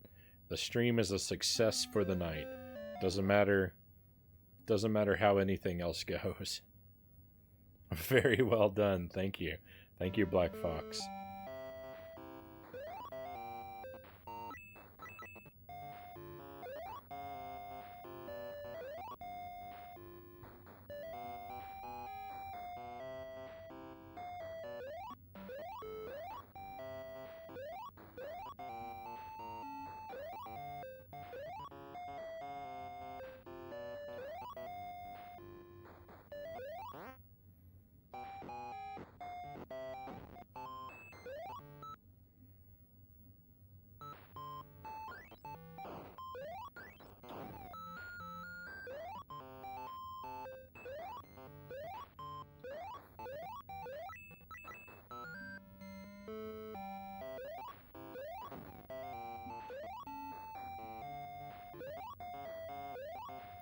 Zippy's been pretty rough tonight. In all of my attempts, I've only obtained one gem. I did clear, I think, 8 stages in one go, which is, you know, roughly half the game, but you know, game over means you lose it all, so it's all gone.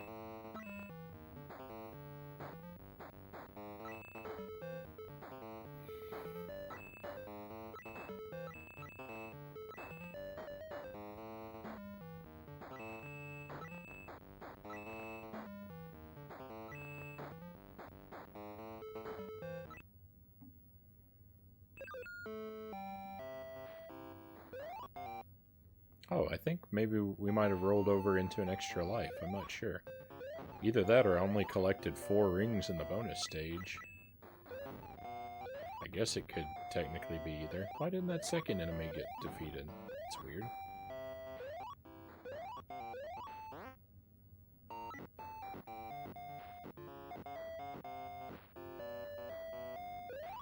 Whoa.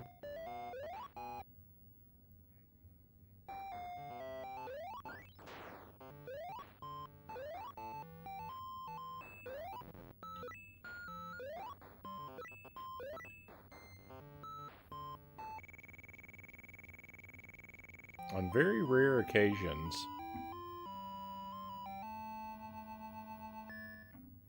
a defeated enemy will explode into rings. It's nice when it happens. I don't think the first night we tried this out, I don't,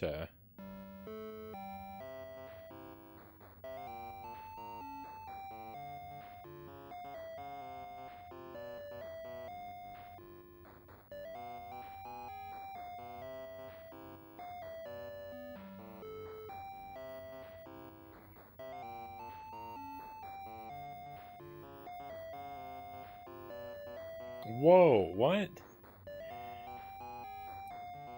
The name Multiverse Explorer is getting insta-banned on a bunch of channels because they were misreading it and they would call you a troll or a bot. 11 channels last week? So the name change. I get it. That's weird, though. Like, I mean, I'm not always very good at reading screen names, but That's really weird that they would like zoom in on that to pick out and misread and then instantly ban you for it. So I definitely get the frustration. I would feel that too. 3 reversed the decision, but others stood very firm. How? How could they... Now that's... See, that's even worse, because, like...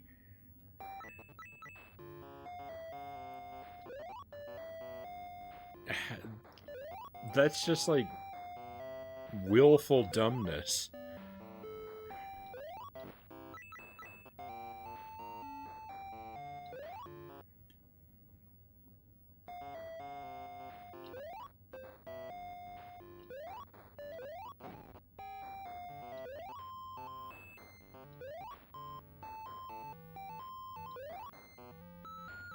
It's also... I feel it's also kind of weird to ban someone immediately based on their screen name.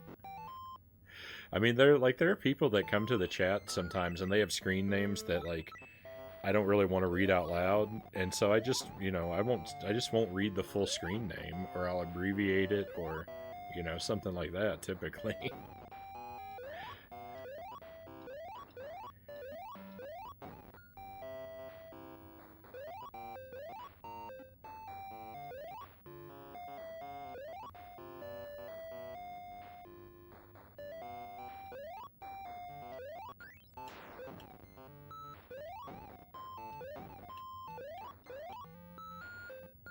I mean, even if that word was in your screen name, I don't really think that's something worth being banned over.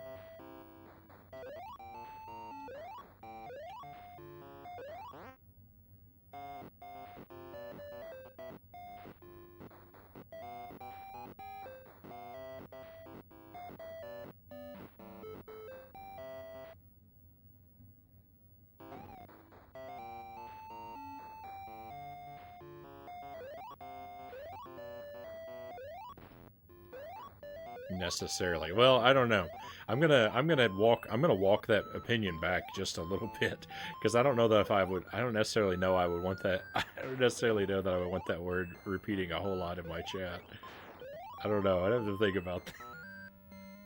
No, it's fine. I just wouldn't say it.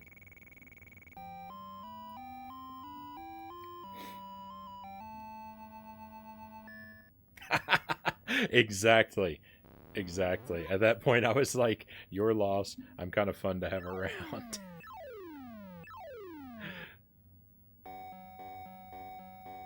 It is 100% their loss.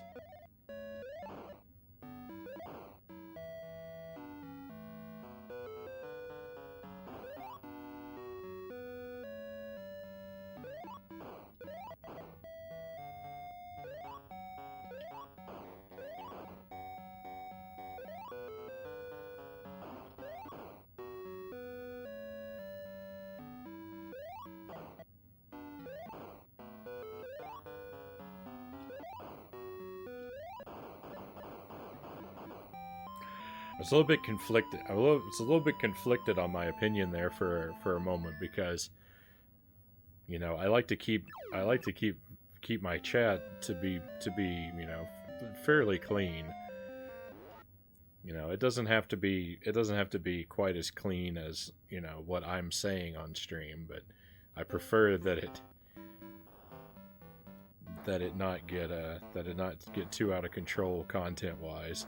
But the thing about that is, like, someone's screen name is something that they already have before they come to the stream, so it's sort of different having particular language in your screen name versus writing particular language in the chat. I can be a little bit more forgiving of language in a screen name, because that's decided before you come into the room and don't really understand, you know, what the threshold is on a particular stream.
Whoa.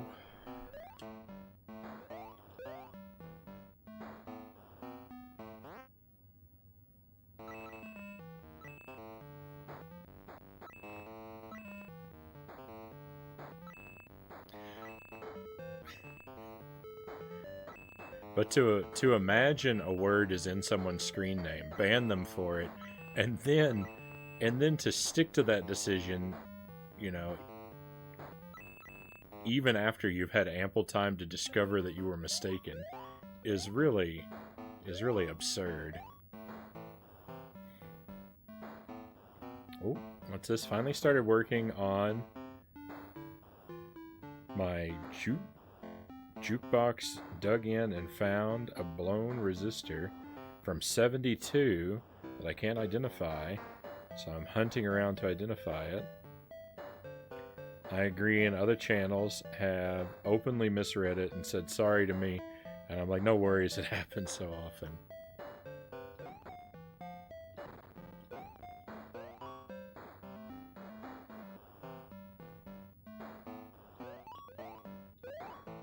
Whoa.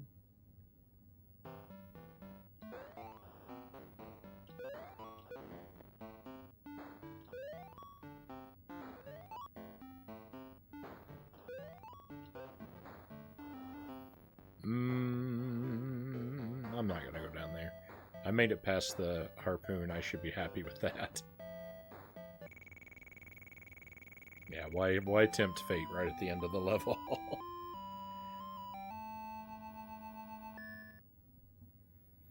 That is true, but it's their channel, so they are the law. Yep.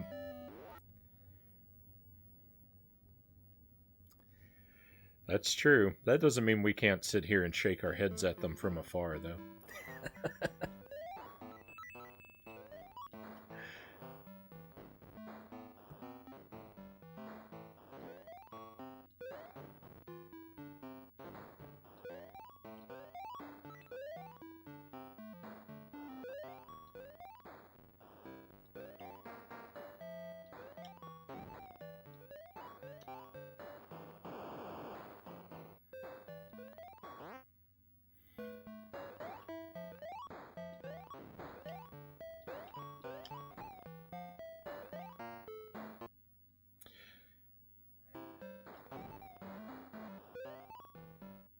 Fortunately, we seem to have always had a really good crowd around here. I don't think I've had to ban a human being yet. We've banned a lot of bots, but and I say I don't think because maybe I banned someone who is impersonating a bot. That'd be a pretty silly move, but.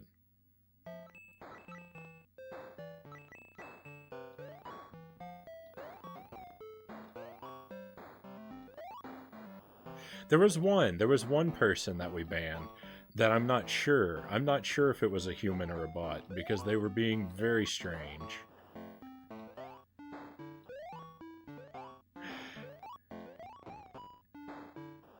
It was either a very strange person or it was a bot set to say very strange things, and I still have no idea which it was.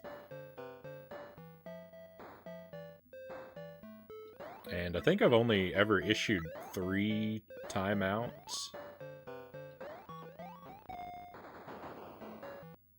And one of them didn't even really deserve a timeout. It's just, like, what they said was just a little bit far over the line, and I wanted the message deleted from the chat. But I didn't really think they needed to be timed out for it, but I didn't know how to delete it otherwise at the time. Now I know how to delete individual messages.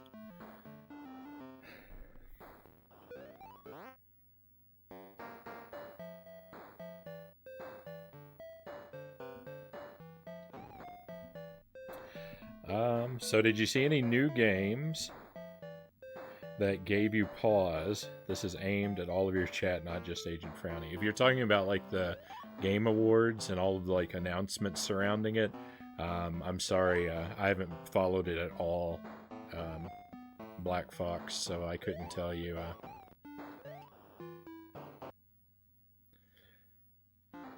I haven't seen anything from it yet. I saw,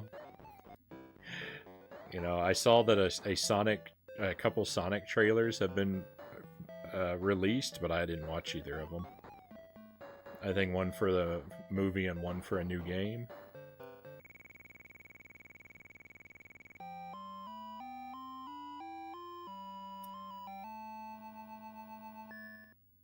There might be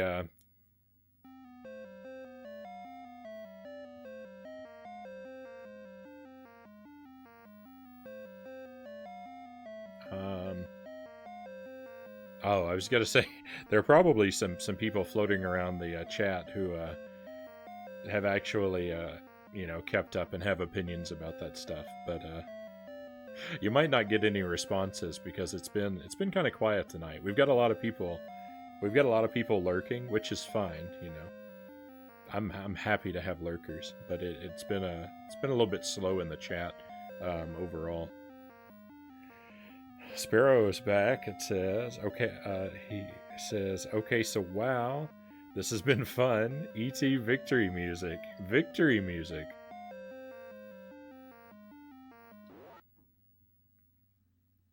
Sonic Frontier, yeah. Regular Alien. Welcome in, Alien. I did that once by accident when I was modding a channel. I felt so bad.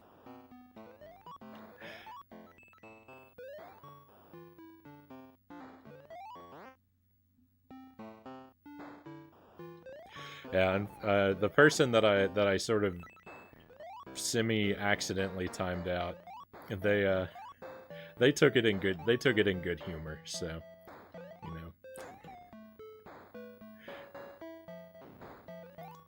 And I said when I did it, I believe I said when I did it, I was like, I don't really think you deserve a timeout, but I don't want that message in my chat.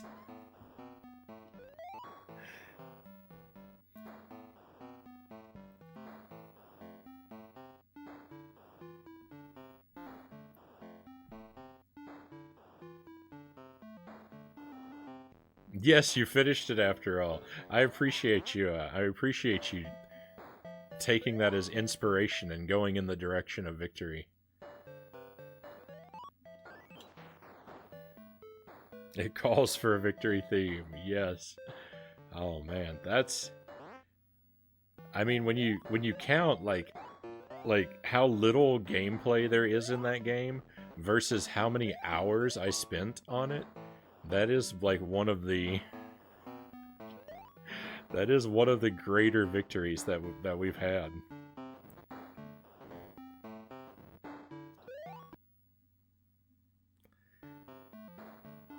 I mean, like, I'm trying to think of other things that I've struggled with at a comparative rate, and like you might list among it, like you might list up there, maybe Double Dragon or Earthworm Jim. I struggled with both of those a whole lot.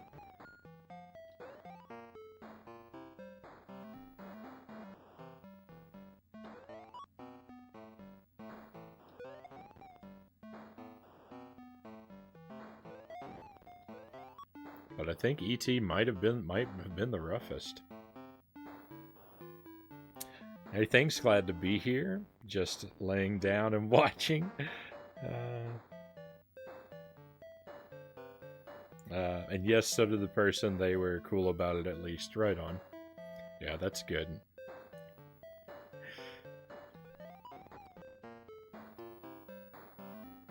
Oh, alright.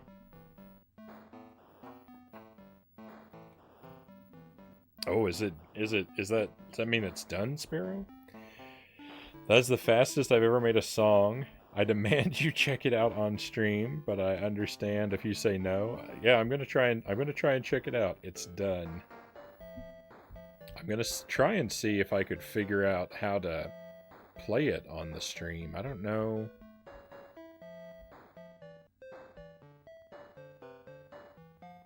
I don't know if I'm clever enough to figure that out.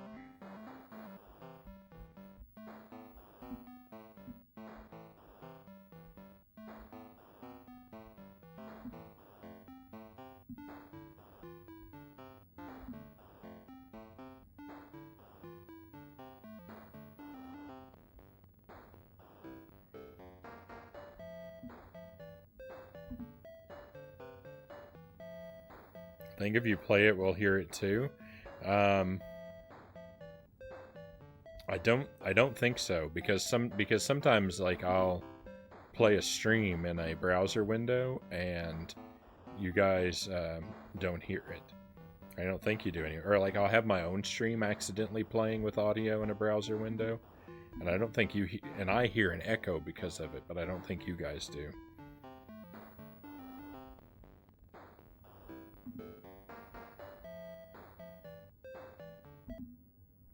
Let me mute that.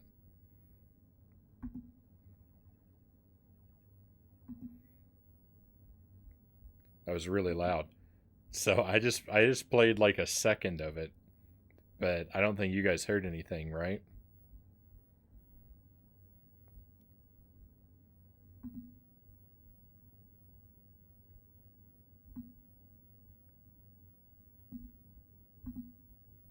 Yep. Do you have it as like an MP3 file? Could you maybe email it to me, Sparrow? Because if I have an MP3, I know I can play it.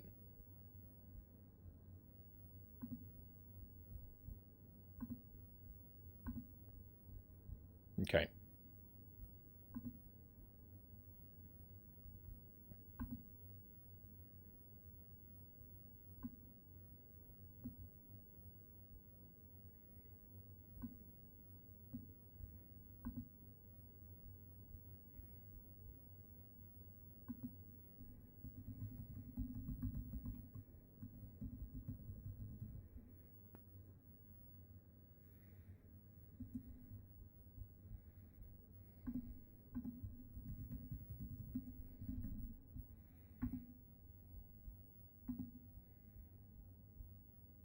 Yep, just did.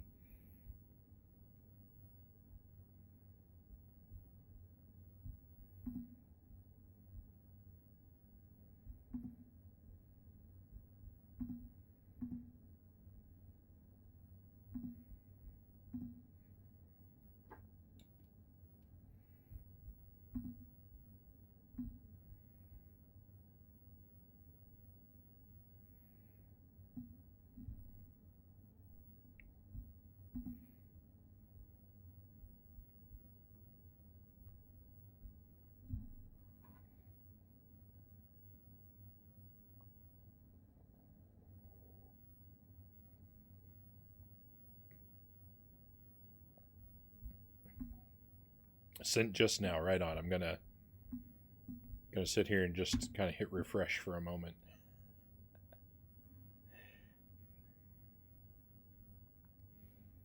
Might take a couple minutes. I don't know.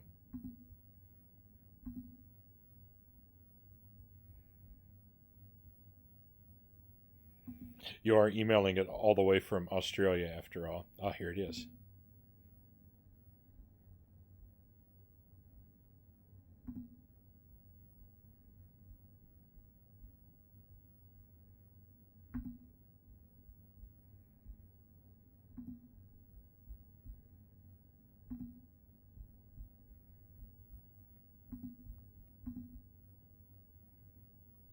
Okay.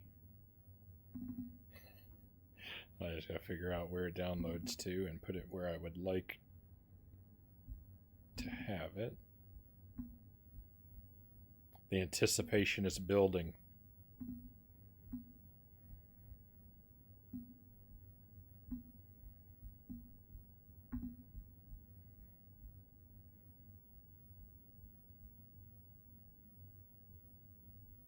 This is your victory tune after all the times you fell down the hole and had to do it again.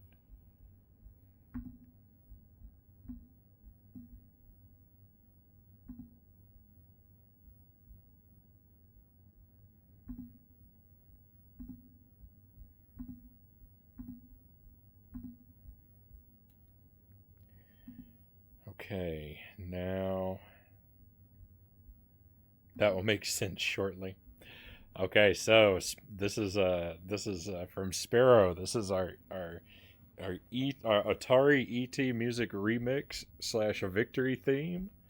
You might, if you're wearing headphones, or you have someone nearby that would be disturbed by a loud noise, you might want to take them off or turn the volume down real quick, because I don't know how loud it's gonna play at the start.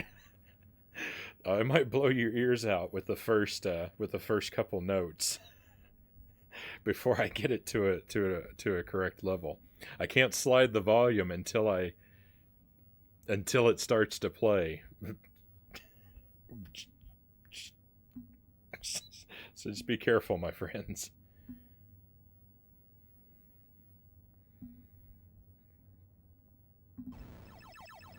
Oh no, that's good. Bring it up a little bit.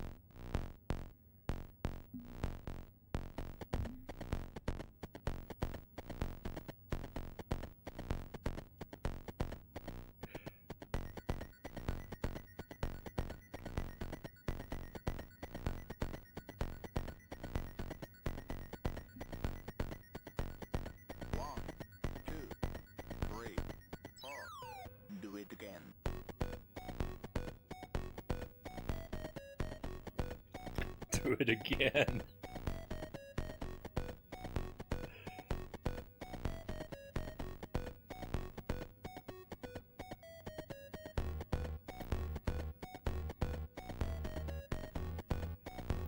I love that galloping beat it has.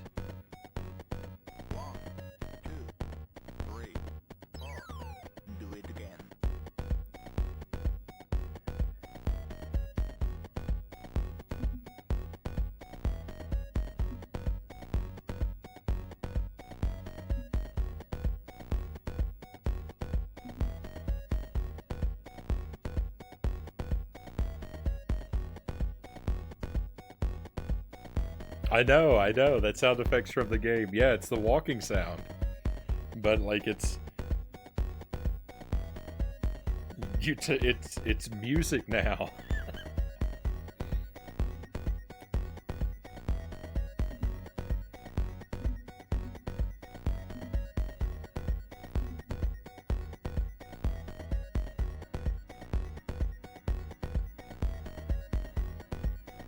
I like it because the rhythm of it is very galloping, but because it's that like terrible sound effect, it still has like a shuffling quality to it at the same time.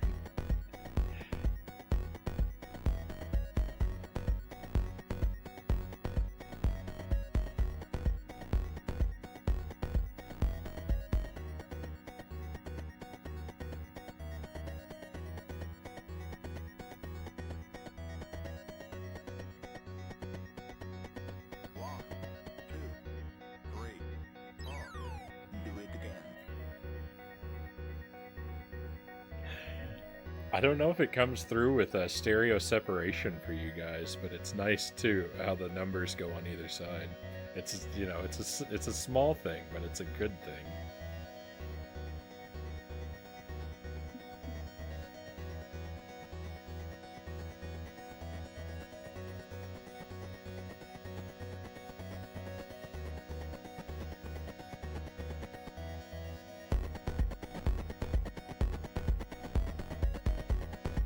I'm hoping you can hear the likeness from that short riff. I can. It sounds similar. Yeah, I don't catch the whole melody out of it, but because I know the original song.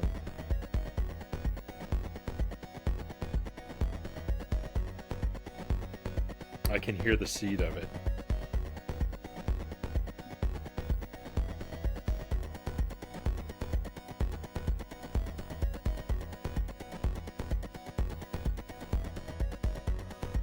Oh, we're changing here.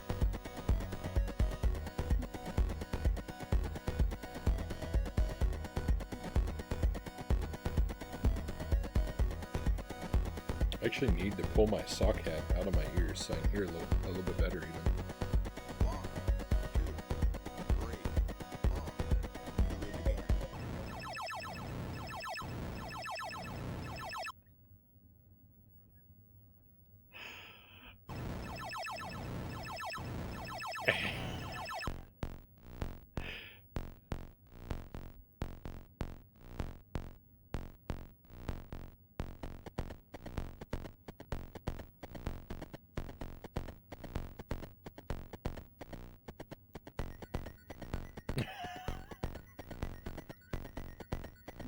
Oh no, it started again. Do it again, Sparrow. 1, 2, 3, 4. Do it again.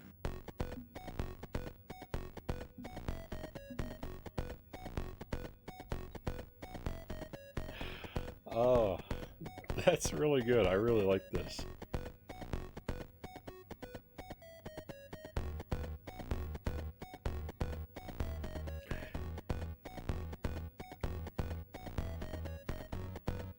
Yes. 1, 2. Yeah, it just loop. It's set to just loop. So that's yes. I recognize the dramatic ending. All right, we're gonna take it down. That's good. I hope you won't mind if I want to use that when I start my stream for the stream starting music because I'd like to do that. Share it everywhere you like. Will do.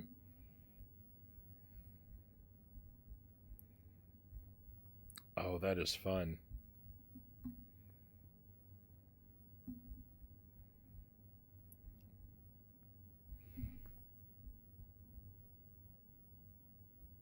All right, we're gonna put. We're gonna go back to Zippy now.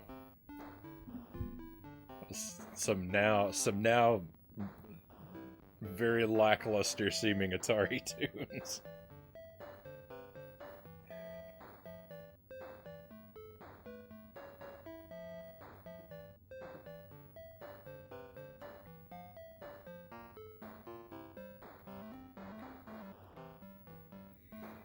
Slightly too long. I'm from the electronic scene where it's not too abnormal to loop a riff like that.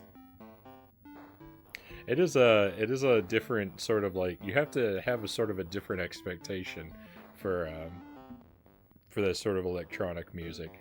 You have to appreciate sort of like I know that you have to sort of appreciate like falling into a place in in a song and hanging out there for a while, you know, before it evolves to the next stage, and then hanging out there for a while.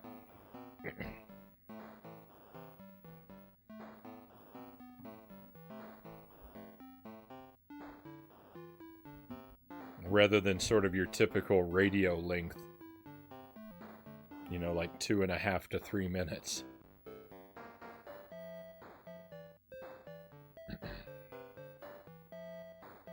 It's all about the rhythm. I think I'll work on getting it about a minute shorter.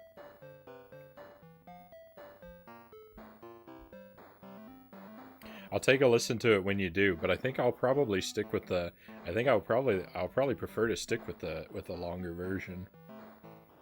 So far as you know, like I said, using it at the opening or during a BRB or something.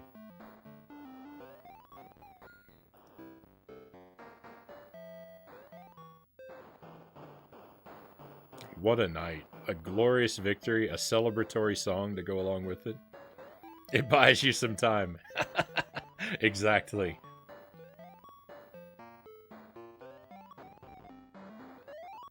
It gives especially if I'm using it at the start of the stream, it's important to have every minute I can to try and come up with another one of those terrible jokes.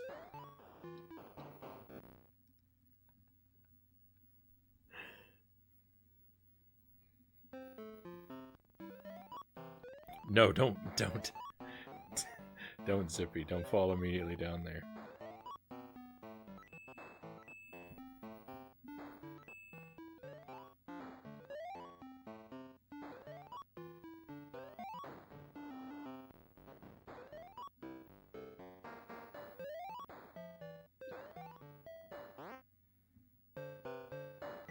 Whoop.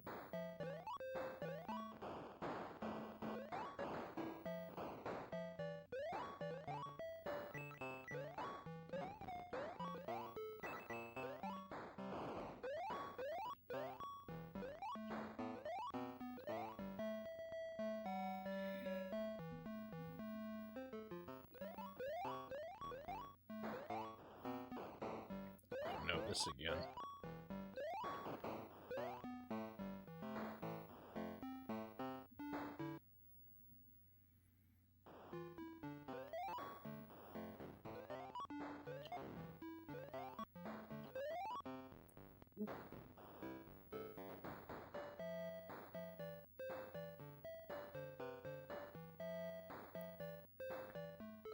It's a dead end. For a moment, for just a moment, I thought that spear wouldn't move.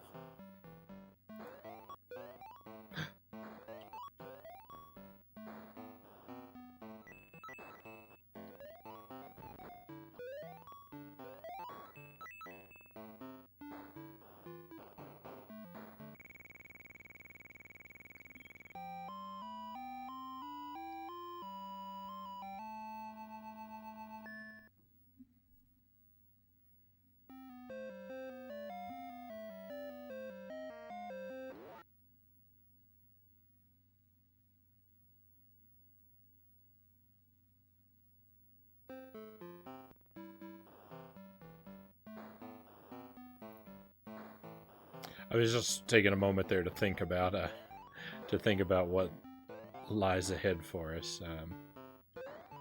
Did we find? Did we? We haven't gotten any gems yet, have we?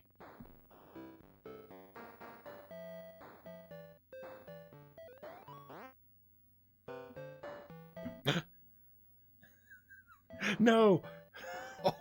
Oh, did you see what it tried to do to us?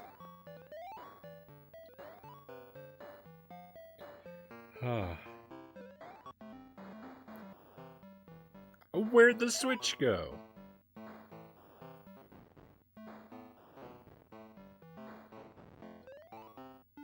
There we are.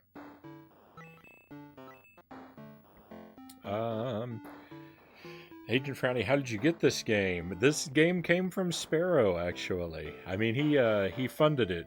He sent me some money to pick it up and pointed me in its direction. Again, very kind, very generous. Thank you, Sparrow. But this is on it's on the Atari Age website. They sell homebrew games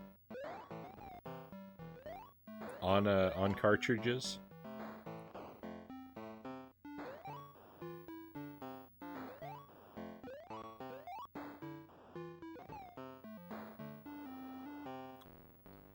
No.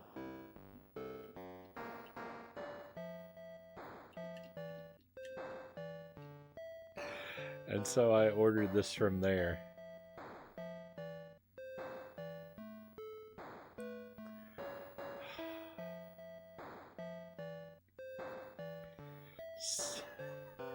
So as warned, as I did, as mentioned, as I did say, the game is a little buggy, and sometimes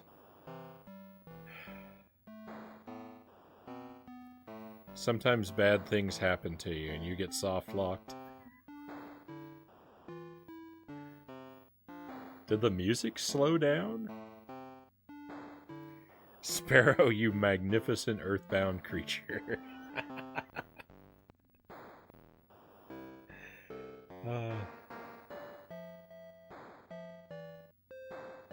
It's one thing to try to complete a rather insufferable game. It's another trying to try finishing a bugged out game. It is. This game, here's the thing, it's like, as long as the game is fun, I can put up with a whole lot of nonsense. So, like Doom 64, I'm not very good at it, and there's a fair bit of nonsense in that game that would normally be super, super irritating, and it is in the moment, but it doesn't spoil the overall experience of the game. And, even this, like, it's terrible. It's terrible to lose your progress because the game bugs out, and then there's nothing you can do but reset the game. But the game is still so fun overall that even when something terrible like this happens, I can't really hate the game. Mission Impossible, on the other hand. Mission Impossible is not fun enough to compensate for its flaws.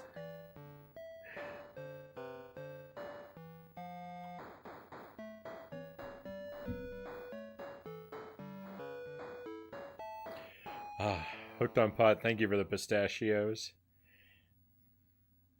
It's always nice to have a delicious snack in a time like this.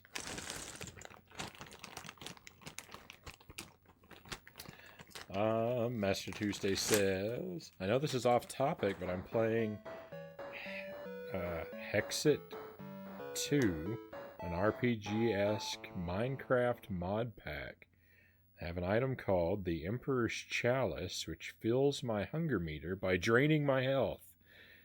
I just got a Kraken's Conch, which prevents me from taking drowning damage.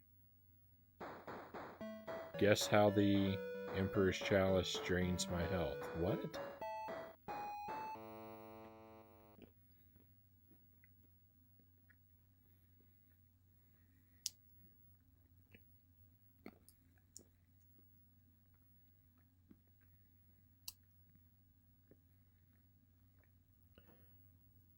Oh, it drains your health via drowning damage. So now you're invincible.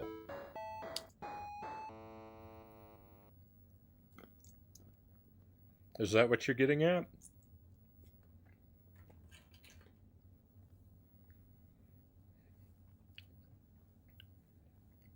Yes, infinite health and food.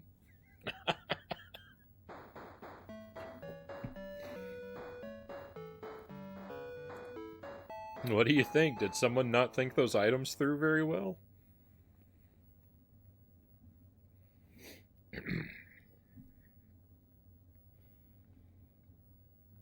Okay, I'm going to make another attempt at Zippy. I'm thinking this is probably going to be our last attempt at Zippy for tonight.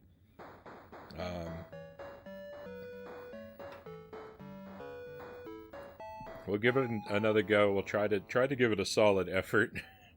Hopefully it won't crash on me. But I think after this attempt that we're gonna be finished with Zippy for tonight. I don't necessarily expect to beat it, but we'll see what happens. And if I don't, we'll come back to it because I would really like to beat it sometime. But it's one of those things. It's gonna take a bit of practice, I think. So we'll be enjoying this game off and on for quite a while, I expect.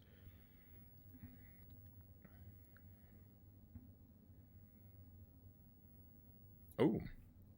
Update on the SNES Game Genies. I thought my SNES had died. Now, after weeks of acquiring a total of 7 SNES and swapping TVs twice, I found out that the AV cable was the murderer. Oh no.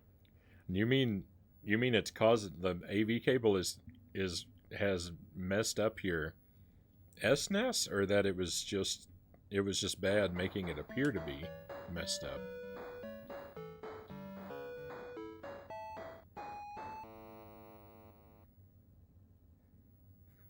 RTX 3090, but does it run Zippy without crashing? Oh no, it's just bad. Okay.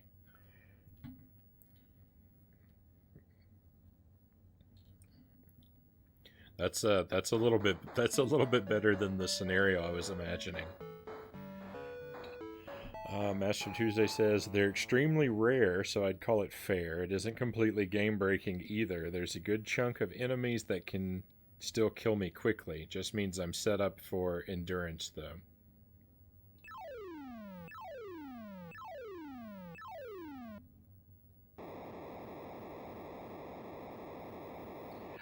Minecraft. That game is such a huge world to explore, and I don't mean just the game. I just mean like all of the mods and stuff like that it also has on top of it. Like it seems like there are it seems like you could spend as many hours just going through like features and, you know, additions to Minecraft as you could going through the content in the game.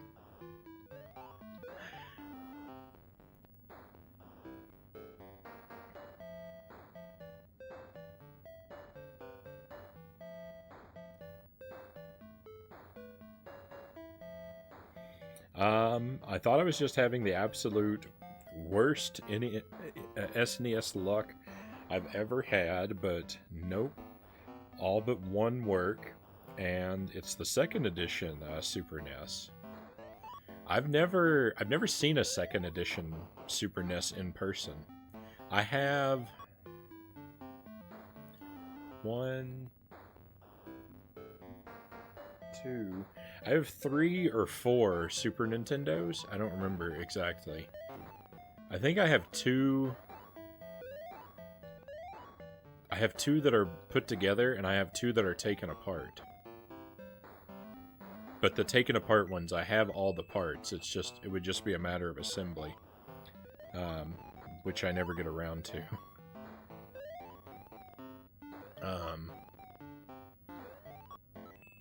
If I were in a pinch and needed one, like both of my already assembled ones went bad, I would put one together probably immediately. But since I don't have that sort of pressing issue, I don't get around to it. But anyway, I think I have 4 Super NES consoles, but none of them are the second edition. I don't think I've ever seen one in person.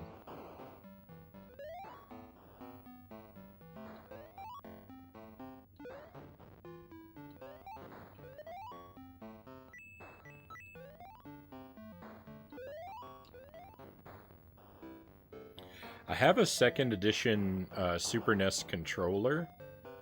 They did change the controller a little bit, in just very small ways. And I'd heard that the second edition controller was better, but I don't think I agree with that. I tried it out. I don't like it as much. No. It feels... I don't know, it just feels like stiffer. I mean, maybe if I used it a lot and wore it in, but I don't know. I tried using it for a while, but I was never very happy with it.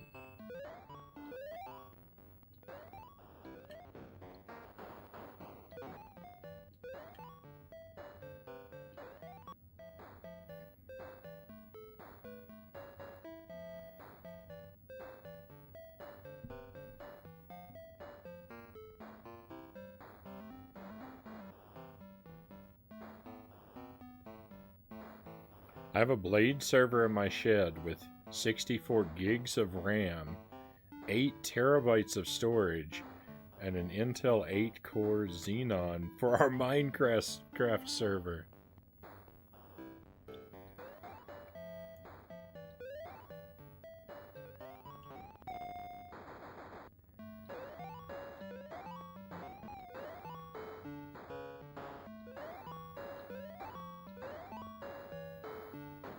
I'm not the most knowledgeable, like, computer guy in the world, but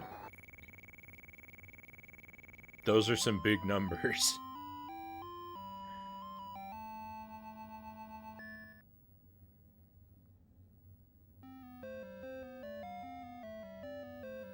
My son loves TNT and Minecraft.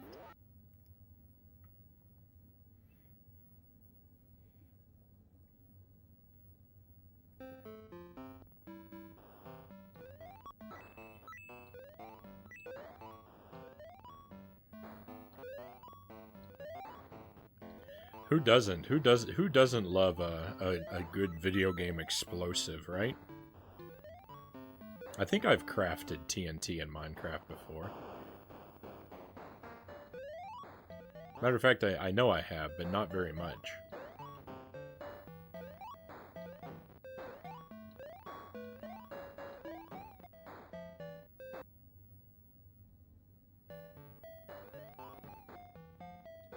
I'm a very lackluster Minecraft player.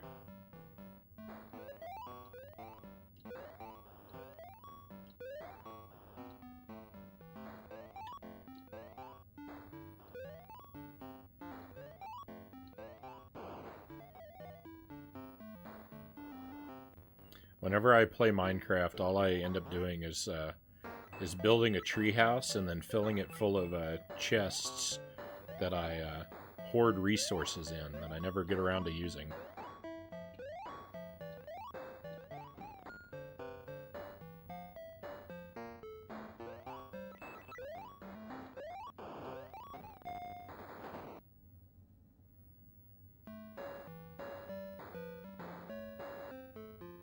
So true. The total setup cost me $25.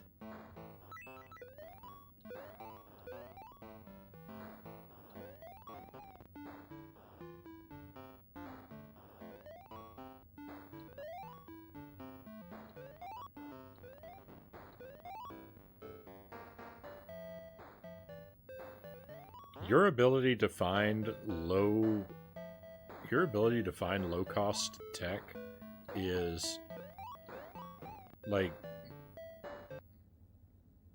just unbelievable.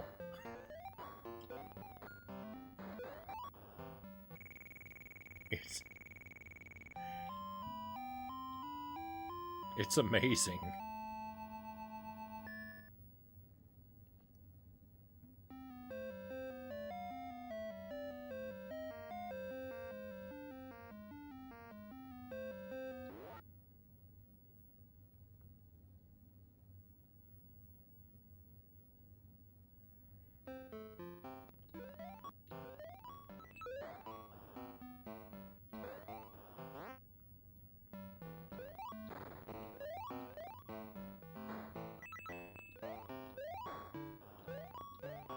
Whoa.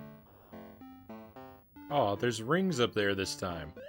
That TV hasn't been spawning, so I didn't really think that there was gonna be anything up there, and wouldn't you know?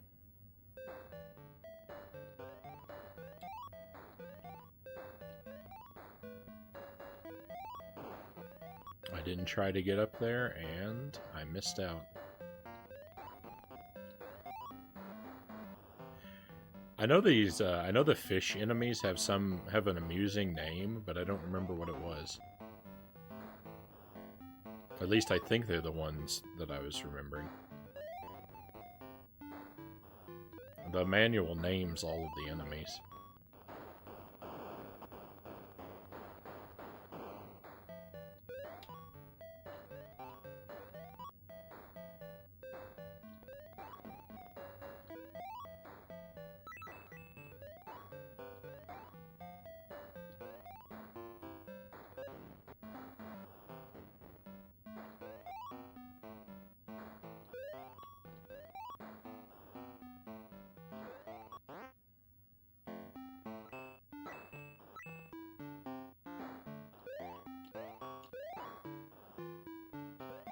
Bonus game.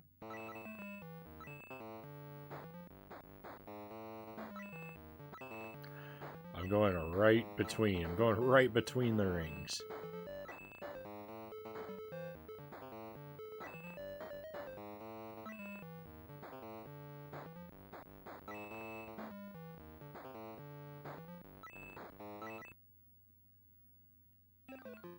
Well, I don't think I can go any further there. That's not where that's supposed to be. Oh, I'm not where I thought I was. Never mind.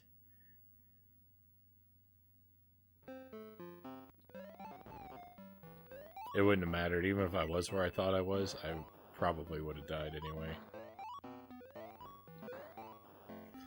Oh, this is our last life.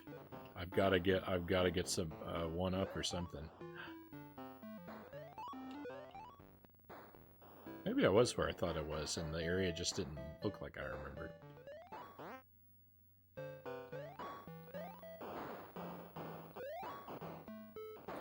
Well, my memory is wrong in a way slightly different from what I think it is.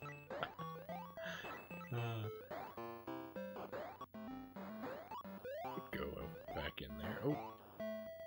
See, this is the kind of thing I need. Came with a 4-core Xenon I sold on eBay and found a seller selling a lower clocked 8-core for $25. Offices. guy posted free but must take all on the lot of stuff. And do I got 8 blade servers and 32 desktops and 13 laptops, all hard driveless. Picked up 2 4TB hard disks for trade of 2 laptops after I put hard drives in and installed Windows 10. I resold all the systems from that lot and made 150 per desktop and 100 for each laptop. Nice.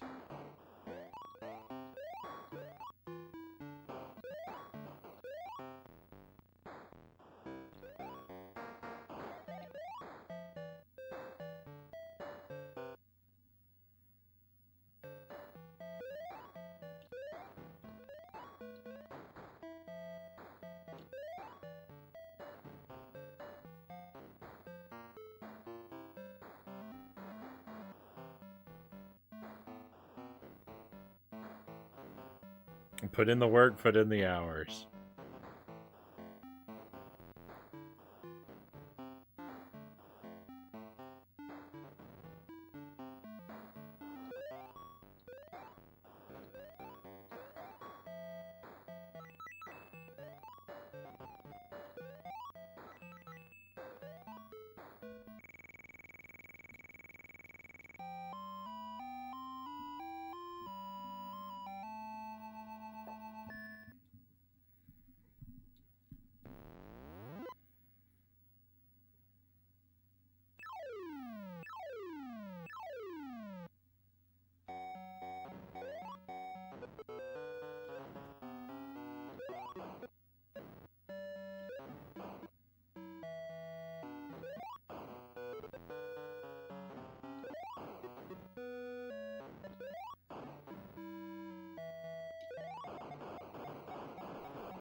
As sort of like modestly computer savvy as I am,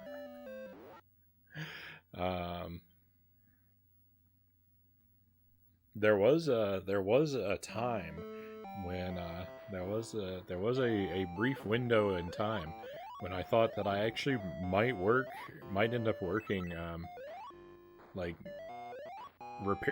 repairing computers professionally and whatnot.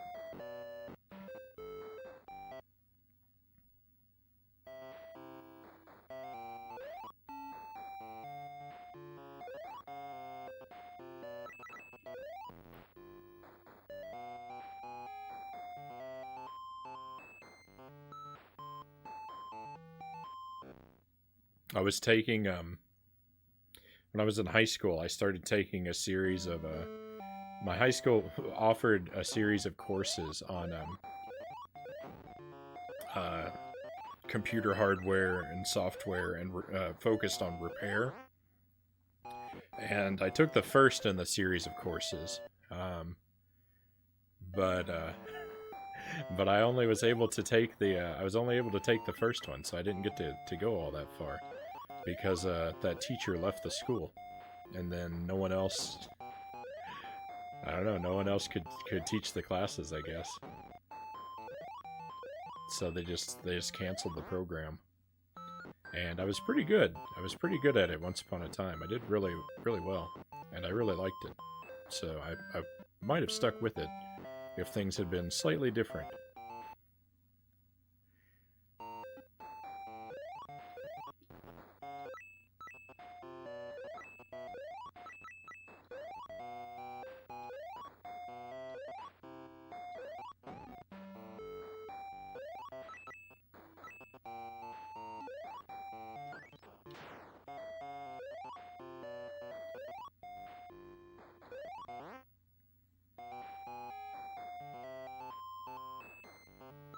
Oh no, now I have to wonder what if.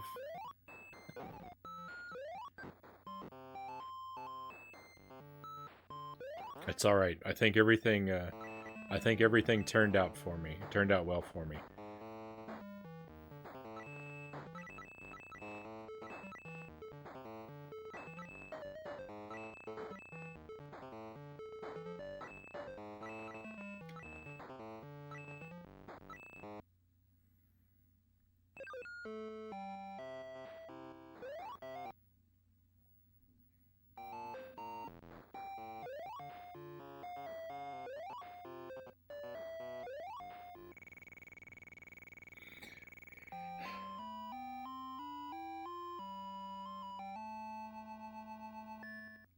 What? No joke, started a day with a copy of Zelda Ocarina of Time. At the end of the day, I had traded up to a 1989 Chevy S10. I don't know what 6V is, pickup. I don't know much about vehicles. Is the V for cylinder? I hear 6-cylinder is a term thrown around vehicles. A V6.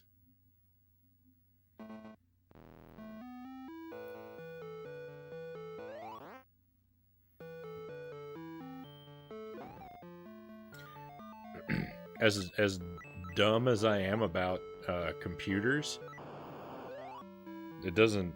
My computer illiteracy doesn't hold a candle to my automobile illiteracy.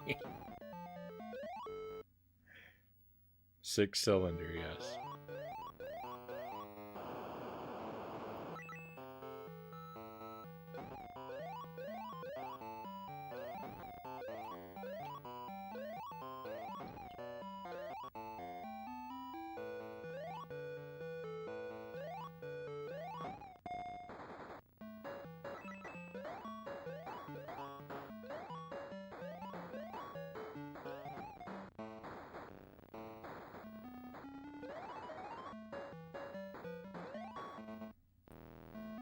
I think you have some sort of some sort of Jedi mind powers, Black Fox.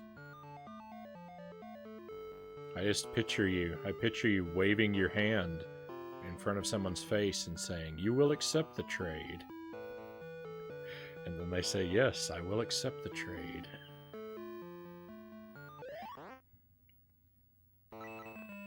23 trades in total that day. I traded a 55-inch TV for the truck.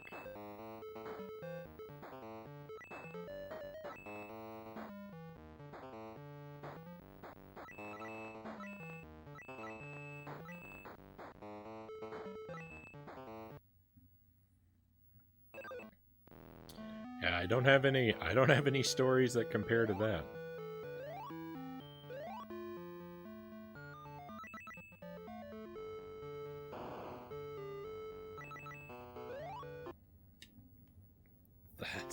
No. What?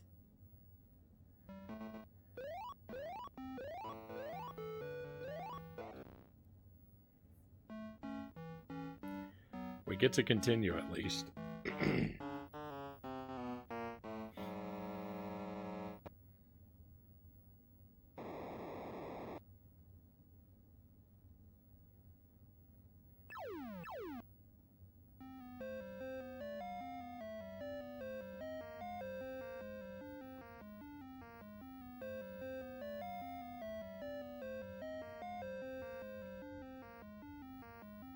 Barter is a fine thing.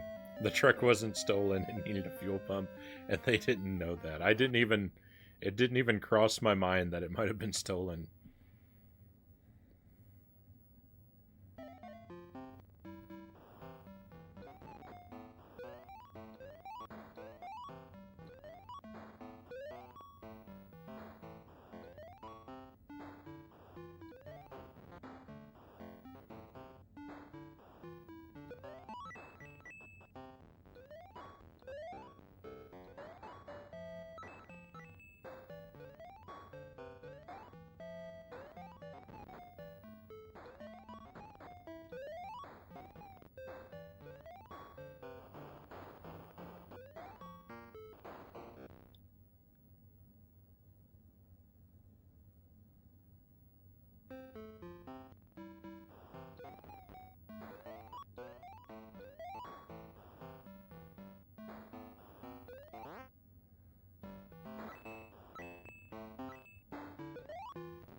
Every motorcycle or car I get offered checked before. And beforehand, and twice the offered bike was stolen.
I used to work in a bookstore that did books and media, buy, sell, and trade.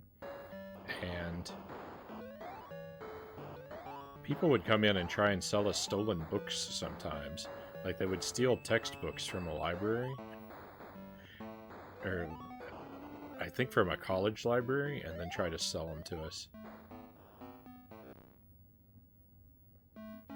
That's not as expensive an item as a car or a motorcycle, but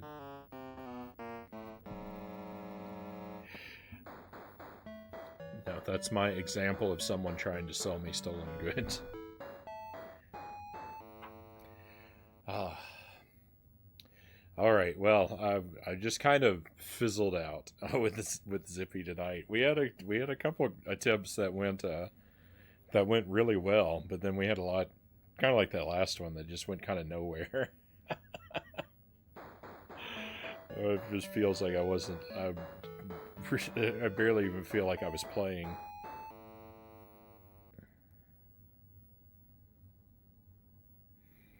So we're gonna wrap Zippy up here. We'll keep going a little bit longer, and we'll take a look at Donkey Kong Jr. on the 2600.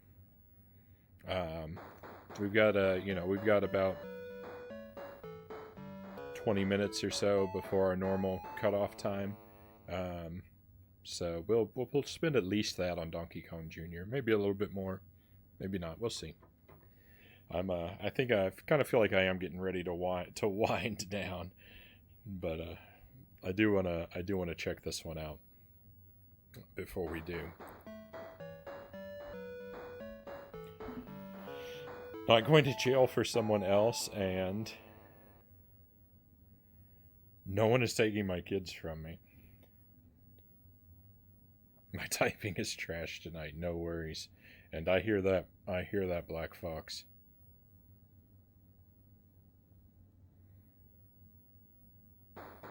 Three cars, 2 trucks, 1 SUV, 2 vans, and an old RV.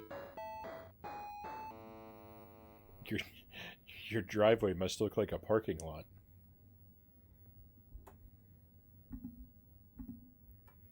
Alright, so we'll black this out.